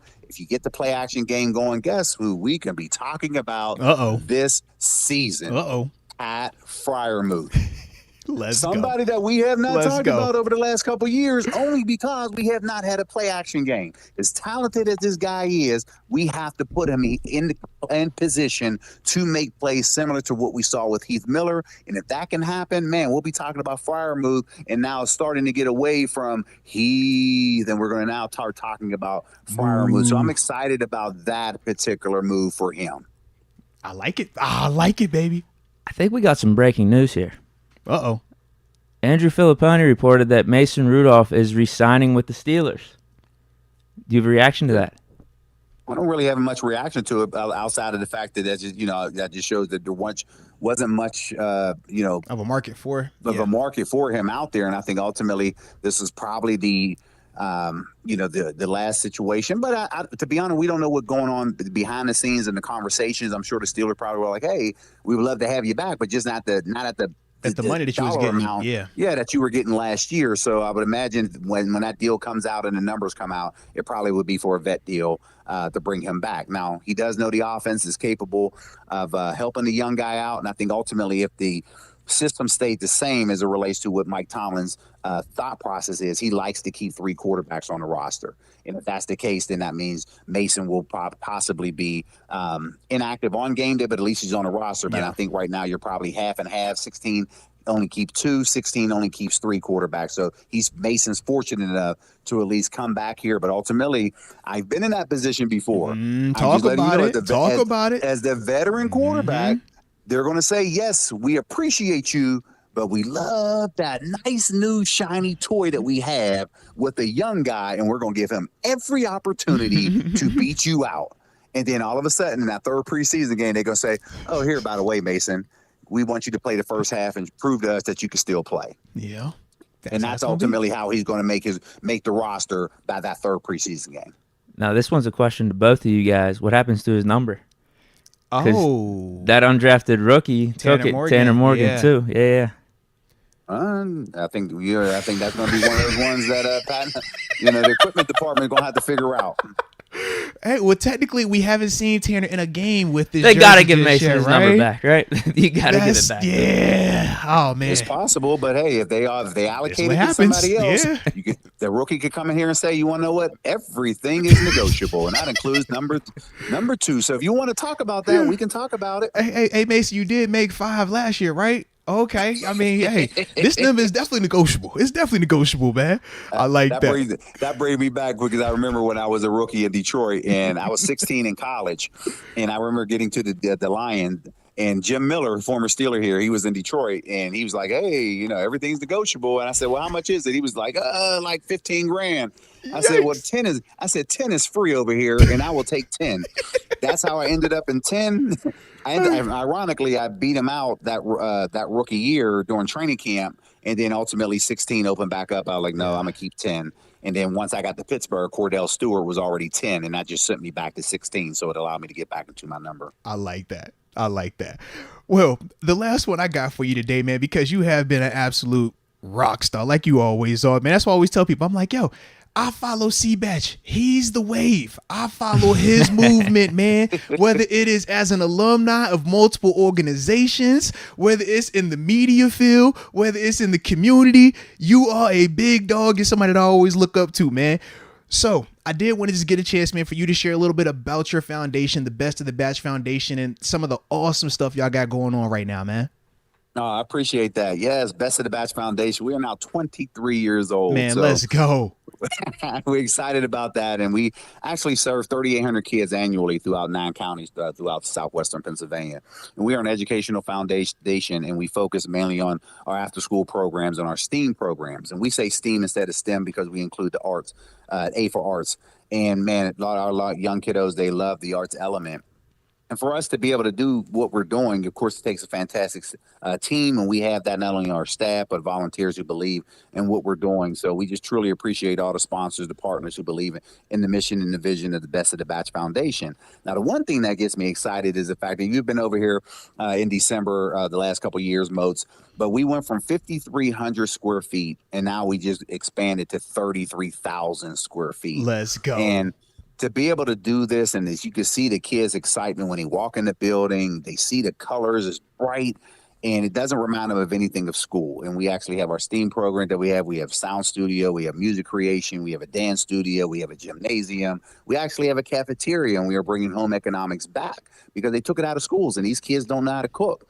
And the one thing about the pandemic, it taught us that these kids if they can't press 1 on a microwave, they don't know how to cook. Ain't that the truth, man? So we brought it all down. We have a high-end residential kitchen that anything that these kids learn here, they could take it back to their homes.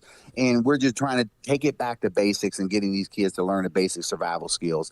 And to be able to do that and see the reactions, man, it's truly awesome. We just opened up our building. All the custom furniture is in here, and we'll be doing a ribbon cutting in August. Let's go. So we'll be opening it up for the community to be able to come out and actually see what we do throughout a calendar year, man. And now our numbers are projected to get to 6,000 kids annually. So we're excited, but yet we're nervous at the same time. And I mention to my wife all the time, and I'm like, are we ready for this? Even though we've been around for 20 years, and she's like, well, we built it, and we're making a commitment to be here for the next 20 plus years. So we're excited. We made our commitment. We're excited to show it off. So please, anybody who wants to be a part of it, look out for that ribbon cutting, but also go to batchfoundation.org, and you'll be able to see the actual picture of what the aerial view looks like of how we transform the area right over here in the Homestead Munhall area. No, without a doubt. And man, being able to, like you said, go over there, man, doing the Christmas time frame, man, it is a beautiful campus, beautiful colors. You can't miss it. I can assure you can't miss it, man. That building stands out. You can't miss it, man. But C-Batch, man, always appreciate you, man. Love what you're doing in the community. Love what you're doing and everything. So, man, always appreciate you, man. But we'll tap in again, bro. But until next time, baby, yeah. Hey, I appreciate it. Thanks for having me, fellas. And again, big shout out to my agent, KK. Let's get it. For making this happen. I can't wait for her to hear my shout out on this show. And I know she's going to be smiling from ear to ear. Hey, you better believe it, man. Absolutely. Appreciate you as always, bro. Hey, not a problem. Thanks for having me, fellas. Appreciate it. Peace. All right, ladies and gentlemen, that was Charlie Batch right there, man. Former Pittsburgh Steelers, Detroit Lions. An overall good guy. If y'all enjoyed that interview, go ahead and hit that like button, baby. The Mason news killed the vibe on my question. It did, because if he It did killed the vibe on my question, when I saw it pulling up, I was wondering if it was accurate, and then I was like, if Deke asked this beforehand, we can't go to now the scenario. The situation's a little too ridiculous. Yep. Although I'm still calling for it. Low key, I'm still calling for it. But low key, think about this though. If you would have asked the scenario first and then be like, I "Oh, would've we loved also that. saw that Mason just Man. got signed," you could have got them both ways, bro. That would have been great. That was definitely it, though. That was definitely it. Shout out to Pony too, man. Breaking the news. Maybe like I could have done that. Yeah. Maybe it wouldn't have been in good faith though, for me to know the set him information. up. Yeah, it would have been a setup. Yeah. Because he would give all his info about why 7 or why not 7, and then ultimately whoever his options would have been, and then it's like, oh, we also just saw where Mason just signed. I mean, this doesn't change my plan at all. My plan still holds up. I still firmly stand by it. Now, the likelihood of it actually happening goes down more. I mean, I already a major hit right now. I already thought it would be unlikely because I don't know if Tomlin or Canada or any of those guys would be calling for that to actually do it. I think it would have been smart, but now with them having made, I just think the likelihood's like down the tubes, like 0.01%. But I'm still calling for it if it happens. This also makes it it interesting from a numbers perspective wise. You said Quan is supposed to be 89, so if we're bringing in Mason, somebody gonna get got. Somebody gonna get got. Well, no. Mason's got the spot right now. So he's got the open spot. It'd be Quan, yeah. Quan would be 90. So we're still good on numbers then. Okay. So we good then. I like it. Though. I feel a lot more confident with our quarterback depth now. It's a fine signing. Yeah, I have no problem with bringing back Mason. Without a doubt, man. Some people are bringing up in the chat though, now do we trade Mitch? But I thought people didn't believe in Mason. Well, they did. Remember for a minute there before that Panthers game, like 80% of Steeler Nation wanted Mason over Mitch going in that Panthers game. Do you remember that? Steeler Nation be so confused. I couldn't believe that. Yeah, Steeler Nation be so confused. And then after the game, they're like, "No, we're good with Mitch." And then when Kenny came back, it was times where they were like, "We should go back to Mitch." It's like, bruh, y'all gotta chill, man. Y'all gotta chill. No, Mitch belongs on the roster, man. Mitch is our best number 2 option right now. I think he stays. I think him and Kenny got a good rapport. Yeah, I think Mason, this is so Tanner Morgan doesn't just get a green light as the third quarterback. So you're going to get a chance to see, is Tanner Morgan better than Mason? And for Mason, we already know that you're good enough to be on an NFL roster, but can you beat out a guy that you should beat out? Can you potentially make us feel confident enough in you where we would potentially want to move on from Mitch? Right. Because you can't just move on from Mitch if you don't feel like Mason is going to definitively be better. You could save money if you move on from Mitch. But saving money, but losing production, that doesn't help you. You just have a big bank account with a terrible football product. So that's why I feel like for Mitch, he's still good. But Mason, this is the competition, him and Tanner Morgan. I guarantee this money is probably going to be similar to, the minimum levels. Because there is no real purpose of having to overpay him, especially if he's coming back here. And based on him having to return with this much time elapsed since free agency started, like me and C-Batch said, that means his market wasn't what he probably thought it was going to be, whether he was looking for a multi-year deal or even a starting opportunity somewhere. So worst case, you hit the reset button, come back here, try to see if you can make the roster, another 1-year opportunity, and then we go ahead, spin the block, try to do it again. Get some preseason tape, try to see if you can get something hot. I think his best chance is actually being Charlie Batch. I feel like Mitch Trubisky is more closer to that.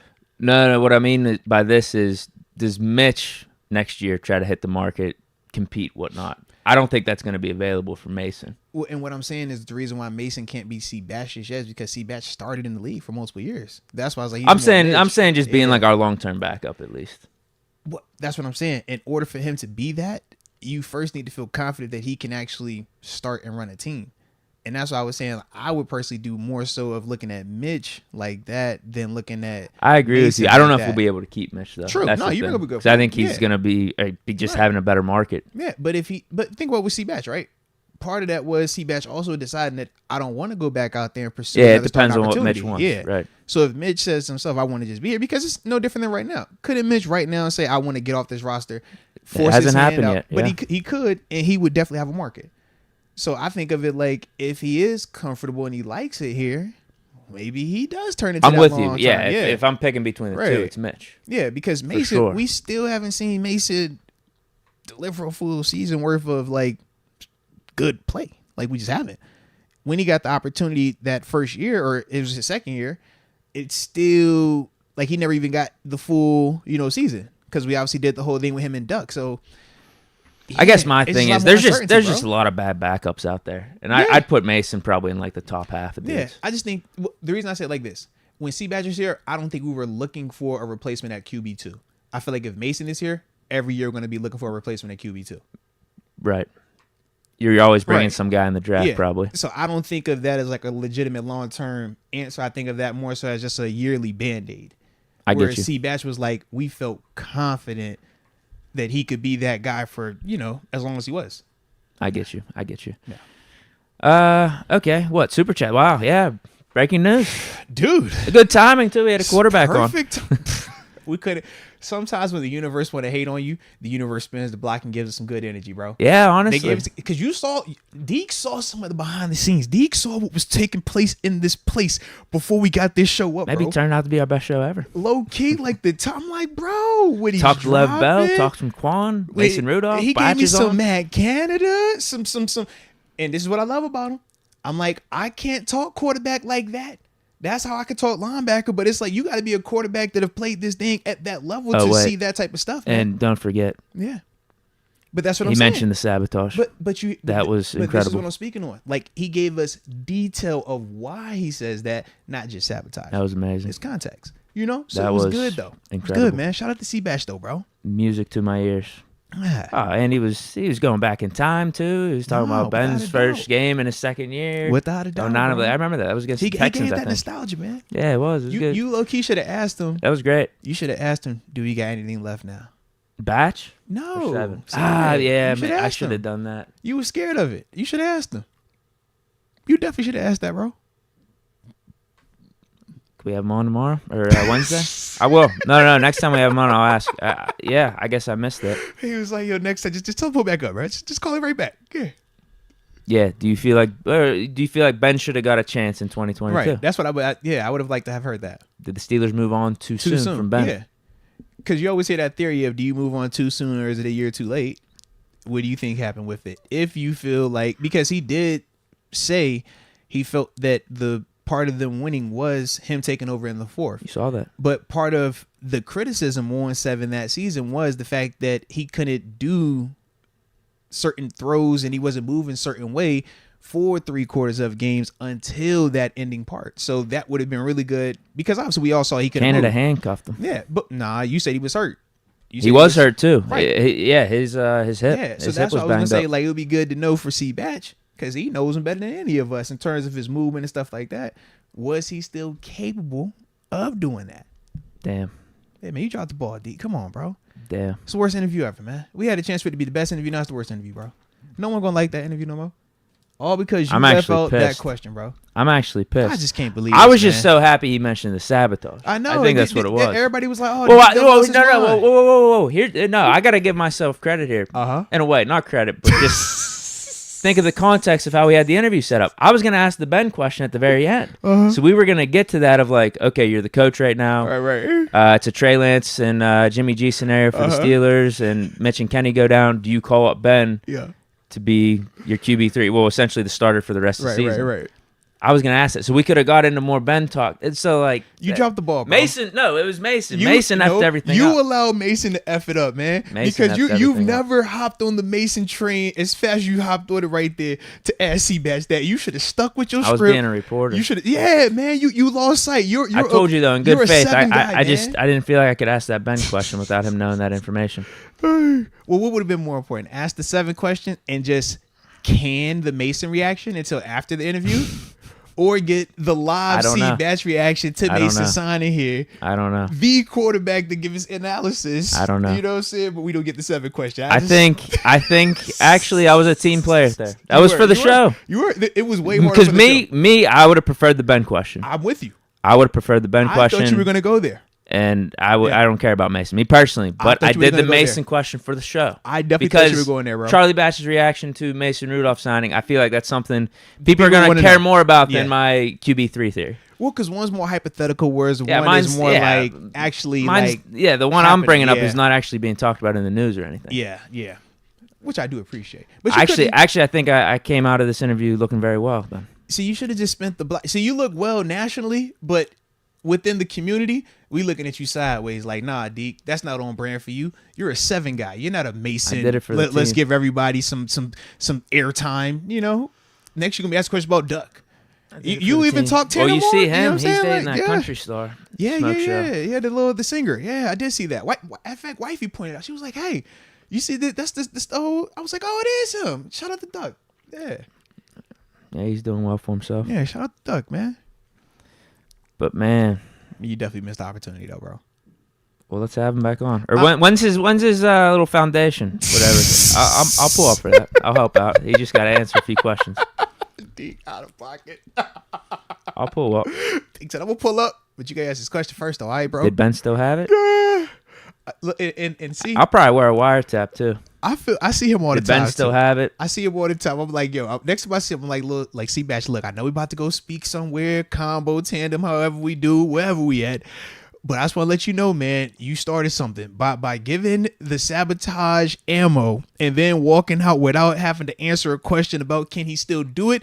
You give all this uncertainty, but all this hope now has just popped up. And I need something to either go with it. That was going to be my QB3 question. You know what I'm saying? That was going to be my QB3 question. Yeah, we call him back. It's too much uncertainty now. He was talking too glowingly about it to now it's to the point where, man, I don't know, bro. Because if Charlie Batch says the 7 could do it, I've already told y'all on record numerous times. If C Batch says yes about a QB, I'm not gonna go against him because I respect his opinion on quarterbacks. Same way I respect my opinion on linebackers, baby. So it's like, man, if he felt like he could still do it, I think it's a very different conversation. I just hate the fact that we don't know right now. I think we know his answer. I think we don't know right now. That's the only problem, bro. We just don't know. He gave us Mason. He gave us Kenny. We just never know about 7. But sometimes a little mystery is good for the soul. Beyond John wants us to call him back. Just call him back. Yo, C-Match, get off the phone with your foundation, whatever you're doing right now. Mason screwed this up. I'm pissed. No, Pony did, because Pony dropped the news. I got to give Pony respect. I do too. Schedule that he dropped a couple hours legit, before 8 p.m. on Thursday was actually 100% legit. Yeah, shout out, man. Shout out to Pony, bro. Yeah. Like, if he's tapping into this, man, go ahead, bro. I like it, bro. Pony. Yeah, we'll react to it. Yeah. Okay, super chats then. Yeah, man, and 5:30. Hard stop. Shit. So we got 22 minutes. All right, we good. We got 22 minutes. We talked Mason. We talked some Quan. Well, it's not on you. It's not on Mason. It's not on anybody but OBS. The energy wasn't right pre-show, but it got picked up. It's turning into a show. It's turning dope. But yeah, y'all know the time frame today, all right? But y'all know we spinning the block on Wednesday anyways, man. So don't trip. Steeler Nation on fire says, "Let's go Lakers and Moats. How long wifey got you sleeping on the couch?" Hey, yeah. So wifey definitely was big upset. I understand why also because I might have got a little more excited about the Lakers winning to close out. Game 6. It's a strong possibility that might have happened. That I might have caught her pops up. At midnight. Strong possibility that might have happened. Who's he a fan of? Oh, he was like in the Warriors, because they all from Cali. It's Cali. Oh, you called him up and talked some smack. Speakerphone. You know what I'm saying? Then got her uncle as well. Oh man. Yeah. He owed me a T-shirt now. He's like, hey man, don't be having me pay for no expensive T-shirt. I'm like, don't worry. Was that the bet? Yeah. Because I was like, just want to talk crazy. What are you getting? A little Metro Ness or something? I want to hurt him, but he ain't gonna let me do it. So I'm just like, you know what I'm saying? I'm just gonna give me a regular Lakers T-shirt, but it was like I just want to rub it in. You know what I mean? And then it was like, well, wifey, I ain't even say nothing. I just kind of like walked around, a little Laker action, a little Laker hat, little Laker jersey, little Laker shorts. You know what I'm saying? Just that little vibe. But yeah, she was definitely not feeling. And then when her mom pulled up, because it was Mother's Day yesterday, I couldn't help myself. I had already texted her and talked about this, but it was like, happy Mother's Day. LeBron gave your boy buckets, and there's nothing y'all could do about it. I'm glad y'all on the couch watching us. Hope you're enjoying yourself. Mother's Day. You know, it was one of them vibes. So yeah, man, it's not the best scenario right now, but to the victor goes the spoils. Okay. I allowed everybody to come at me, talk greasy to me, threaten me, try to put bets on me and all this other stuff, back me into a corner. But don't no one back 055 into a corner. No, player, not me. So yeah, Deke, man, it's a great day. It's been a great weekend. Okay. I'm still pissed about Mason messing up my Ben question. It's your fault, bro. It's your fault, man. I should have just asked it still after giving him the Mason question. You did it. I low-key thought you were too. I was like, he's going to spin the block and ashes right behind it. It's going to be weird, but I'm all for it, bro. I was all for it.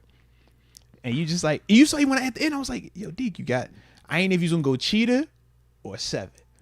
I passed it back like, yo, you got anything left?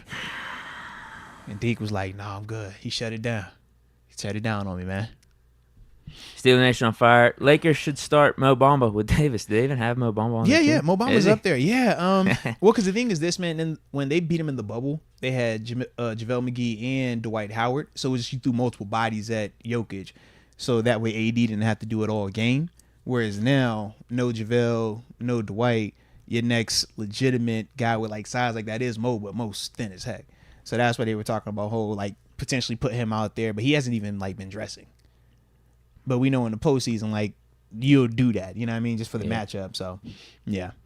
Steely Mike, Mr. Moats, I'm a hockey player and got in a fight in practice yesterday. Curious if you've ever gotten a fight in practice and with who? Dude, salute you, Steely Mike, man. And it's your first time having a super chat, so we definitely respect the heck out you and appreciate you for that. And salute your practice fight as well, man. No, that happens a lot. I always think of one of my favorite fights that I had in practice right here in Pittsburgh. I actually fought a lot throughout my career in practice. That's one of my things because I'm going to practice hard. Yeah. And you're going to practice hard. And if you don't practice hard, I'm not going to not practice hard if you catch my drift. So yeah, it's going to be that, you know what I mean? So yeah, there's been plenty of fights, man, but I always remember me and my dog, Ramon Foster. That's always the one I like to think back on just because it literally shut down like the whole entire 7 shots period. Like when we do the whole 7 shots, how we start practice, you know, it's ones versus ones. It's highly competitive. Coach T talking crazy. Peasy talking crazy. Todd Haley talking crazy. Keith Butler talking crazy. John Saxon, who was the running back coach, talking crazy. You could only imagine. Shea talking filthy. L. Bill talking 50. You know what I mean? Like, it was that vibe. One thing leads to another. And this is all the night that we had the fashion show as well. Shout out to the Stills fashion show. But yeah, man, me and my dog, Mo, yeah, we end up locking in and had a nice little showdown. This is where the beef's coming from, then. See, I knew you was gonna bring that up. Stop it. Stop it.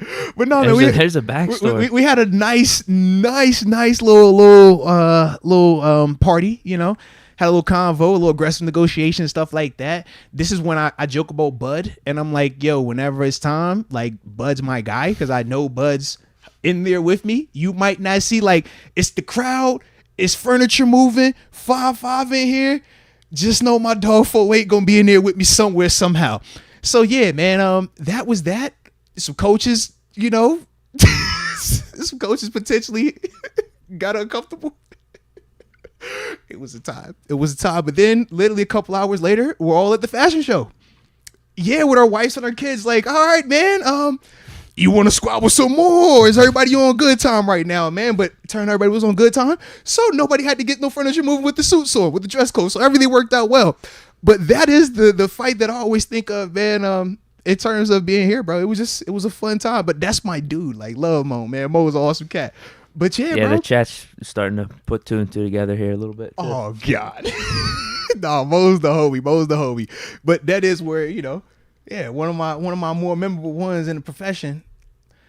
The other one was up in Buffalo. My dog, Jerry Hughes. Love Jerry to death. But Lord have mercy. We shut down a whole practice, too. Defense on defense violence. Bro, it's one of them things, like, because I don't typically start the fights. But whenever I decide, like, I'm ready to go, it's not going to stop for, like, a while. So, yeah, me and my dog, 5-5 up Buffalo. That's when I had the 5 do something. We definitely got into this thing. It was in a special teams period of all periods, too, bro. The most random of times. Game week, think it was a Thursday practice, bro. Yes. Shut down the whole day, go to special teams period. They sent both of us into the locker room, done for the day, go home. Came back the next day because we locker mates on top of that. Like literally, they're like, bro, is it like personal? Because like we've never seen y'all beef, we never seen y'all go at it, and y'all were literally trying to kill each other. Like you couldn't even start the play. Line up again. I bet. Pop. Like, yeah. So, yeah, it was just crazy, bro. It was crazy. That was another one of the ones, man. But that's why I'm nonviolent now, man. All right? Peace, love, and prosperity for everybody, okay? Stay plant-based and nothing like that happens. But Steely Mike, salute you, man. I hope you came out as the victor in your story as well, man. Zach 2C says, Moan said on his show, it's all love for you too much. See, that's what I'm talking about, bro. That's the homie. Yeah, he's also one of the dudes that I look to when we talk media stuff because he's ahead of me in this state, man. Remember that. Yeah. AT, Shao Kahn. You listened when I suggested trading back and getting Washington in the draft. If you listen to me again, we'll be as unstoppable as you are in Mortal Kombat. Sign Matt Araiza. Oh. Podcast. GOAT podcast, by the way. Shout out to Matt. So Matt obviously is the punter that the Buffalo Bills had drafted 6th round this past year. Got accused of I believe it was sexual assault and rape in college, coming out, ultimately ended up getting fired, released behind it. A year later, though, all the information comes out that he was actually innocent. I believe not even present, had consent and all this other type of stuff. Like, cleared his name, everything was, like, legit good for him. So I get why, people bring up Matt, because Matt was a really good punter coming out, which was why he was drafted to the Bills. Honestly, I'm all for it, man. I would love to see this kid get another opportunity because it's very unfortunate what happened to him. This is part of why we kind of always react the way that we do whenever we see allegations. We're like, we're not crucifying the guy, and we're not going to just stand up for him either. We're going to allow due process because of this type of stuff. This dude lost his job, reputation ruined essentially, and he's actually, innocent, just through the court of law and stuff like that, man. So definitely a crazy scenario, definitely a crazy situation with him and everybody that's involved. But yeah, I'm not against it, man, especially since everything has been cleared from a legal perspective. No different than when we talked about Deshaun Watson. It's like, if you're cleared from a legal perspective, man, like, who am I to act like this guy does not deserve an opportunity? This guy should not get an opportunity. Like, I can't say that, Yeah, to find work, to be employed. Because he's literally trying to just find work, and it wasn't, if he actually did it, then yeah, man, put him under the jail. But for him to be innocent, it's like, bro, that's crazy. Because you talk about the course of a guy's life being shifted all because of an accusation. It's like, dude, what are we doing, man? But yeah, it's insane. Yeah. But he is also a Ray Guy award winner. 2021. Of course he's a Ray Guy award winner. Aren't they all Ray Guy award winners now? Whenever we talk punters, I'm going to just assume that they're Ray Guy award winners. Okay? Of course. So then, yes, he checks off that box as well. Okay? He's a Ray Guy award winner, so he's allowed to come into the punting competition with Presley Harvin and company. Okay? You have to have a Ray Guy award. That Braden is Man, and then Braden Man, yeah. Rutgers guy. I don't know Seriously. if we signed him or anything, but he was here for the tryout. Yeah, but it's like Ray Guy. All right? That's the qualifications for us. So salute him for that, man.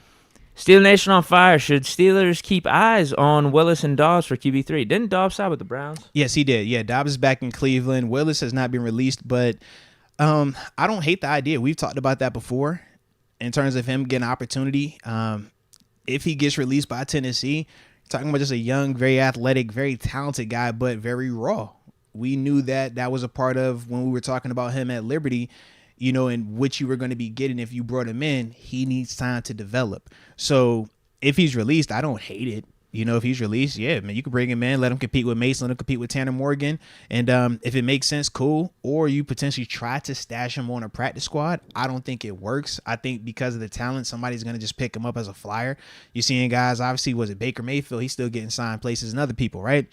I just think that when you have a certain skill set, teams are going to want to just give you another opportunity. They want to see, is it a Tennessee thing or is it a Malik thing? And, just depending on who you are, that's going to determine or dictate, the team that's going to take a chance on him. Yeah, I don't think there's any problem with bringing him in. Yeah. I think us just signing Mason Right. That makes it a little bit different. And if you would have asked that literally yesterday, because I think it makes way more sense if it was yesterday. But now Mason is QB3. You're right. You bring in Willis. He's probably competing with Mason.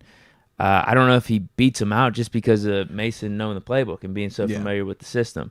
But I don't see why we couldn't keep him around and, like you said, practice squad. But if I'm Malik Willis, being a third-round pick, all the hype that I was getting coming out of the draft, I'm sure another team will just pick him up and keep him on their roster, which Yeah. is a better scenario for him than what it would potentially be here in Pittsburgh. Absolutely.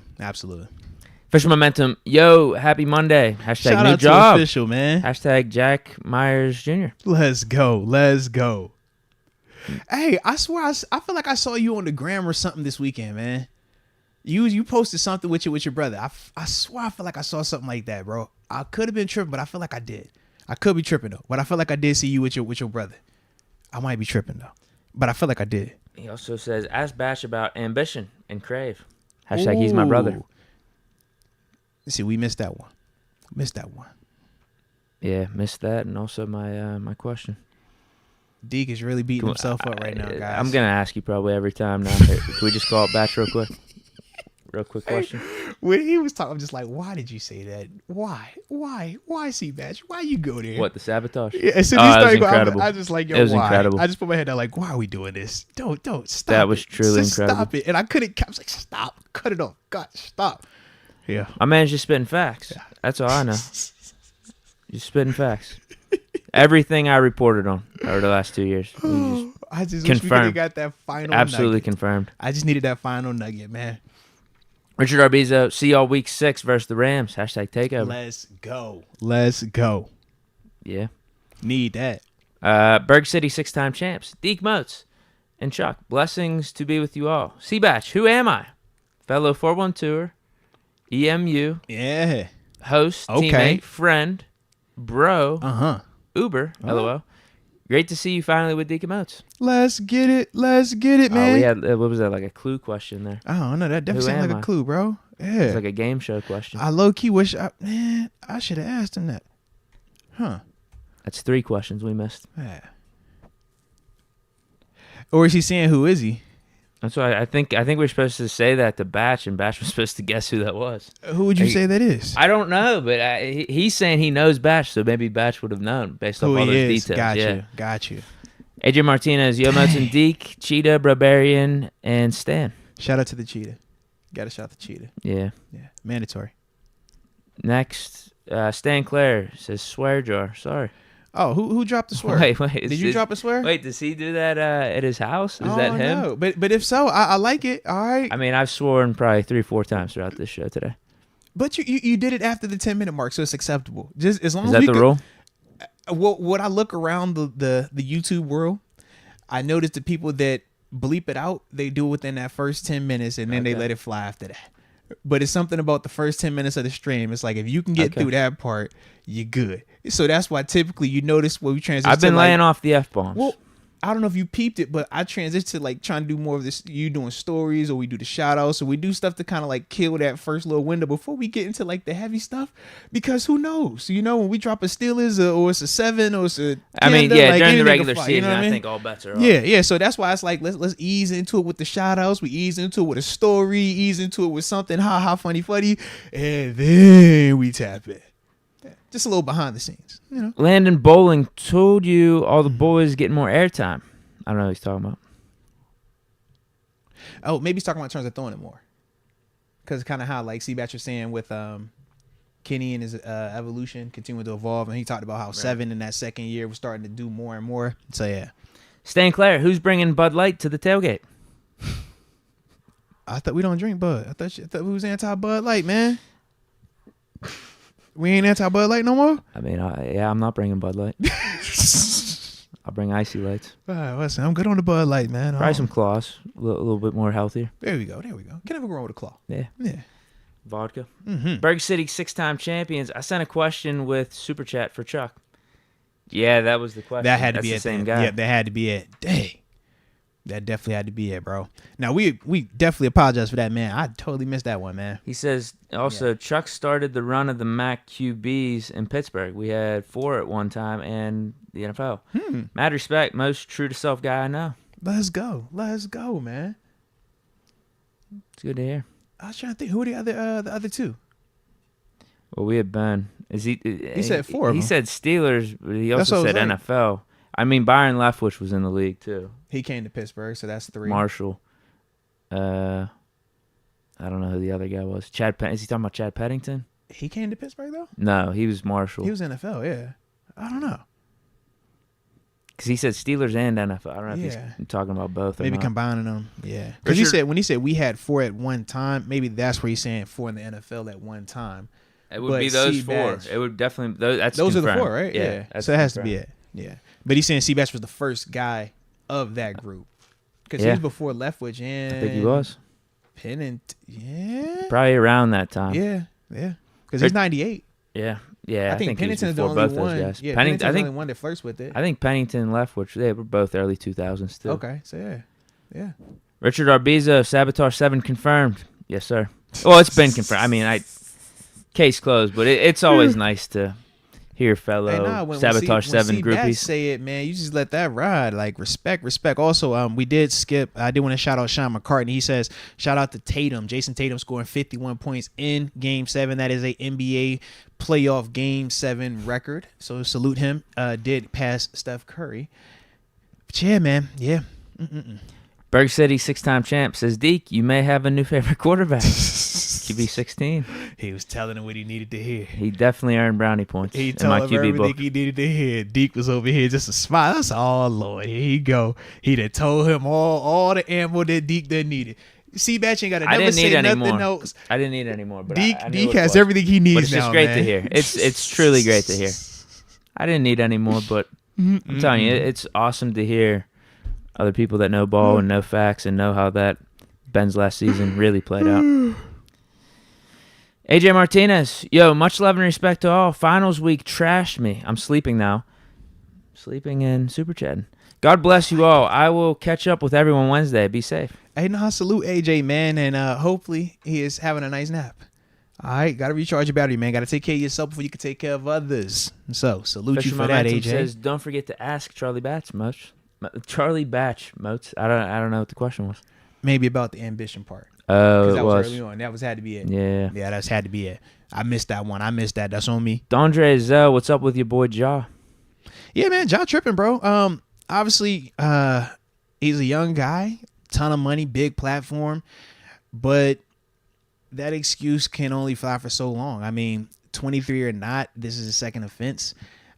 Is it criminal? No. But when you're a part of a corporation that is the NBA, very similar to the NFL, they hold you to a higher standard, whether that's fair or not. So for Ja, I mean, he has to really, mature up and understand the consequences of his actions and ultimately how to correct these actions going forward, because he's going to continue to cost himself a ton of money. He obviously didn't make the All-NBA team largely because of this. He's going to be suspended for a good amount of games going into next season. He's obviously not going to be a part of their offseason program. So once again, he's going to be potentially hurting himself at another All-NBA selection, or even the potential of, getting more money down the line, whether that be endorsements or just contract money. So, for Ja, I mean, I hope that he really learns this time, but he flirting with some bad stuff right now, man. Flirting with some bad stuff. Chris Zombie says, sorry to be off topic, but did Deke witness JT's 50 burger? I recall some slander a few weeks ago. Ooh. Go see his hashtag Oh. MIA. Oh, you did talk. I crazy did. about it. I But did. He was playing bad. He was playing bad. Bro. Jason Tatum enabled me to turn off that game early. Yeah. I witnessed a lot of it, in that third quarter. And then Didn't need to Embiid watch and the rest of the Harden. Embiid and Harden, man. I could go back to, I Sheesh. forget what I was doing at the time, but Man.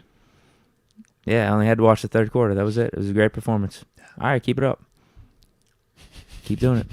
Dondre Zell, October 8th versus the Ravens. Is that a game I should go to? Yeah, I'd say so. Yeah, I don't think heck yeah.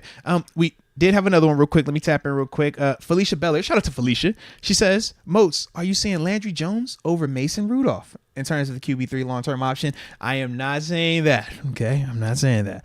But Mason gonna have to step his game up, is what I'm saying, in order to be that long-term backup, because it didn't work out for Landry.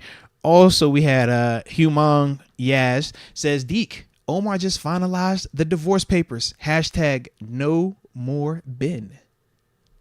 Oh, he's talking about the Mason signing? Yeah. I don't agree with that. So that's a full-on divorce, bro. That's not my plan. Full-on divorce. That's not my plan. I think if it comes down to Mason, for the last 5-6 weeks of the season, back to the 49ers scenario, we just do what we've done throughout Mason's whole career. We call it Ben. Respect. We call it Ben. We give Ben the ball. Mason's QB4. In my book. In my book. Now, I don't think Tomlin and the front office would do that. I don't. I think the likelihood is very much down of my scenario playing out. Yeah. But, again, what I would do, I mean, you're going to be hearing the calls for 7 if we're at that point where Mason's got to start some serious games down the stretch. Respect.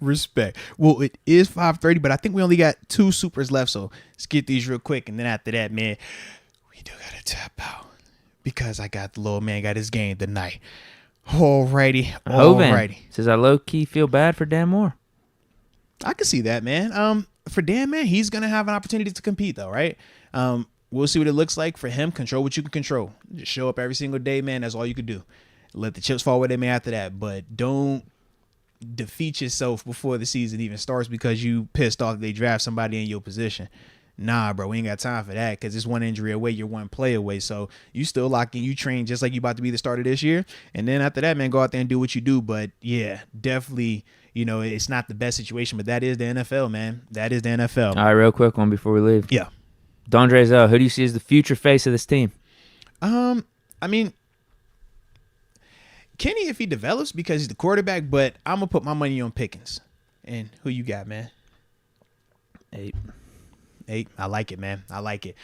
Well, ladies and gentlemen, that will do it for today. Once again, shout out to the technical difficulties on the front end of this thing. Pushed us back, but either way, y'all know we're going to slide for y'all and do whatever we need to get that content. Shout out to C Batch once again, man. Charlie Batch pulling up with us, dropping some gems, man. Yeah, so with that being the case, man, we back in this thing on Wednesday. Hit that like button and subscribe on the way out of this thing. And until next time, baby. Peace.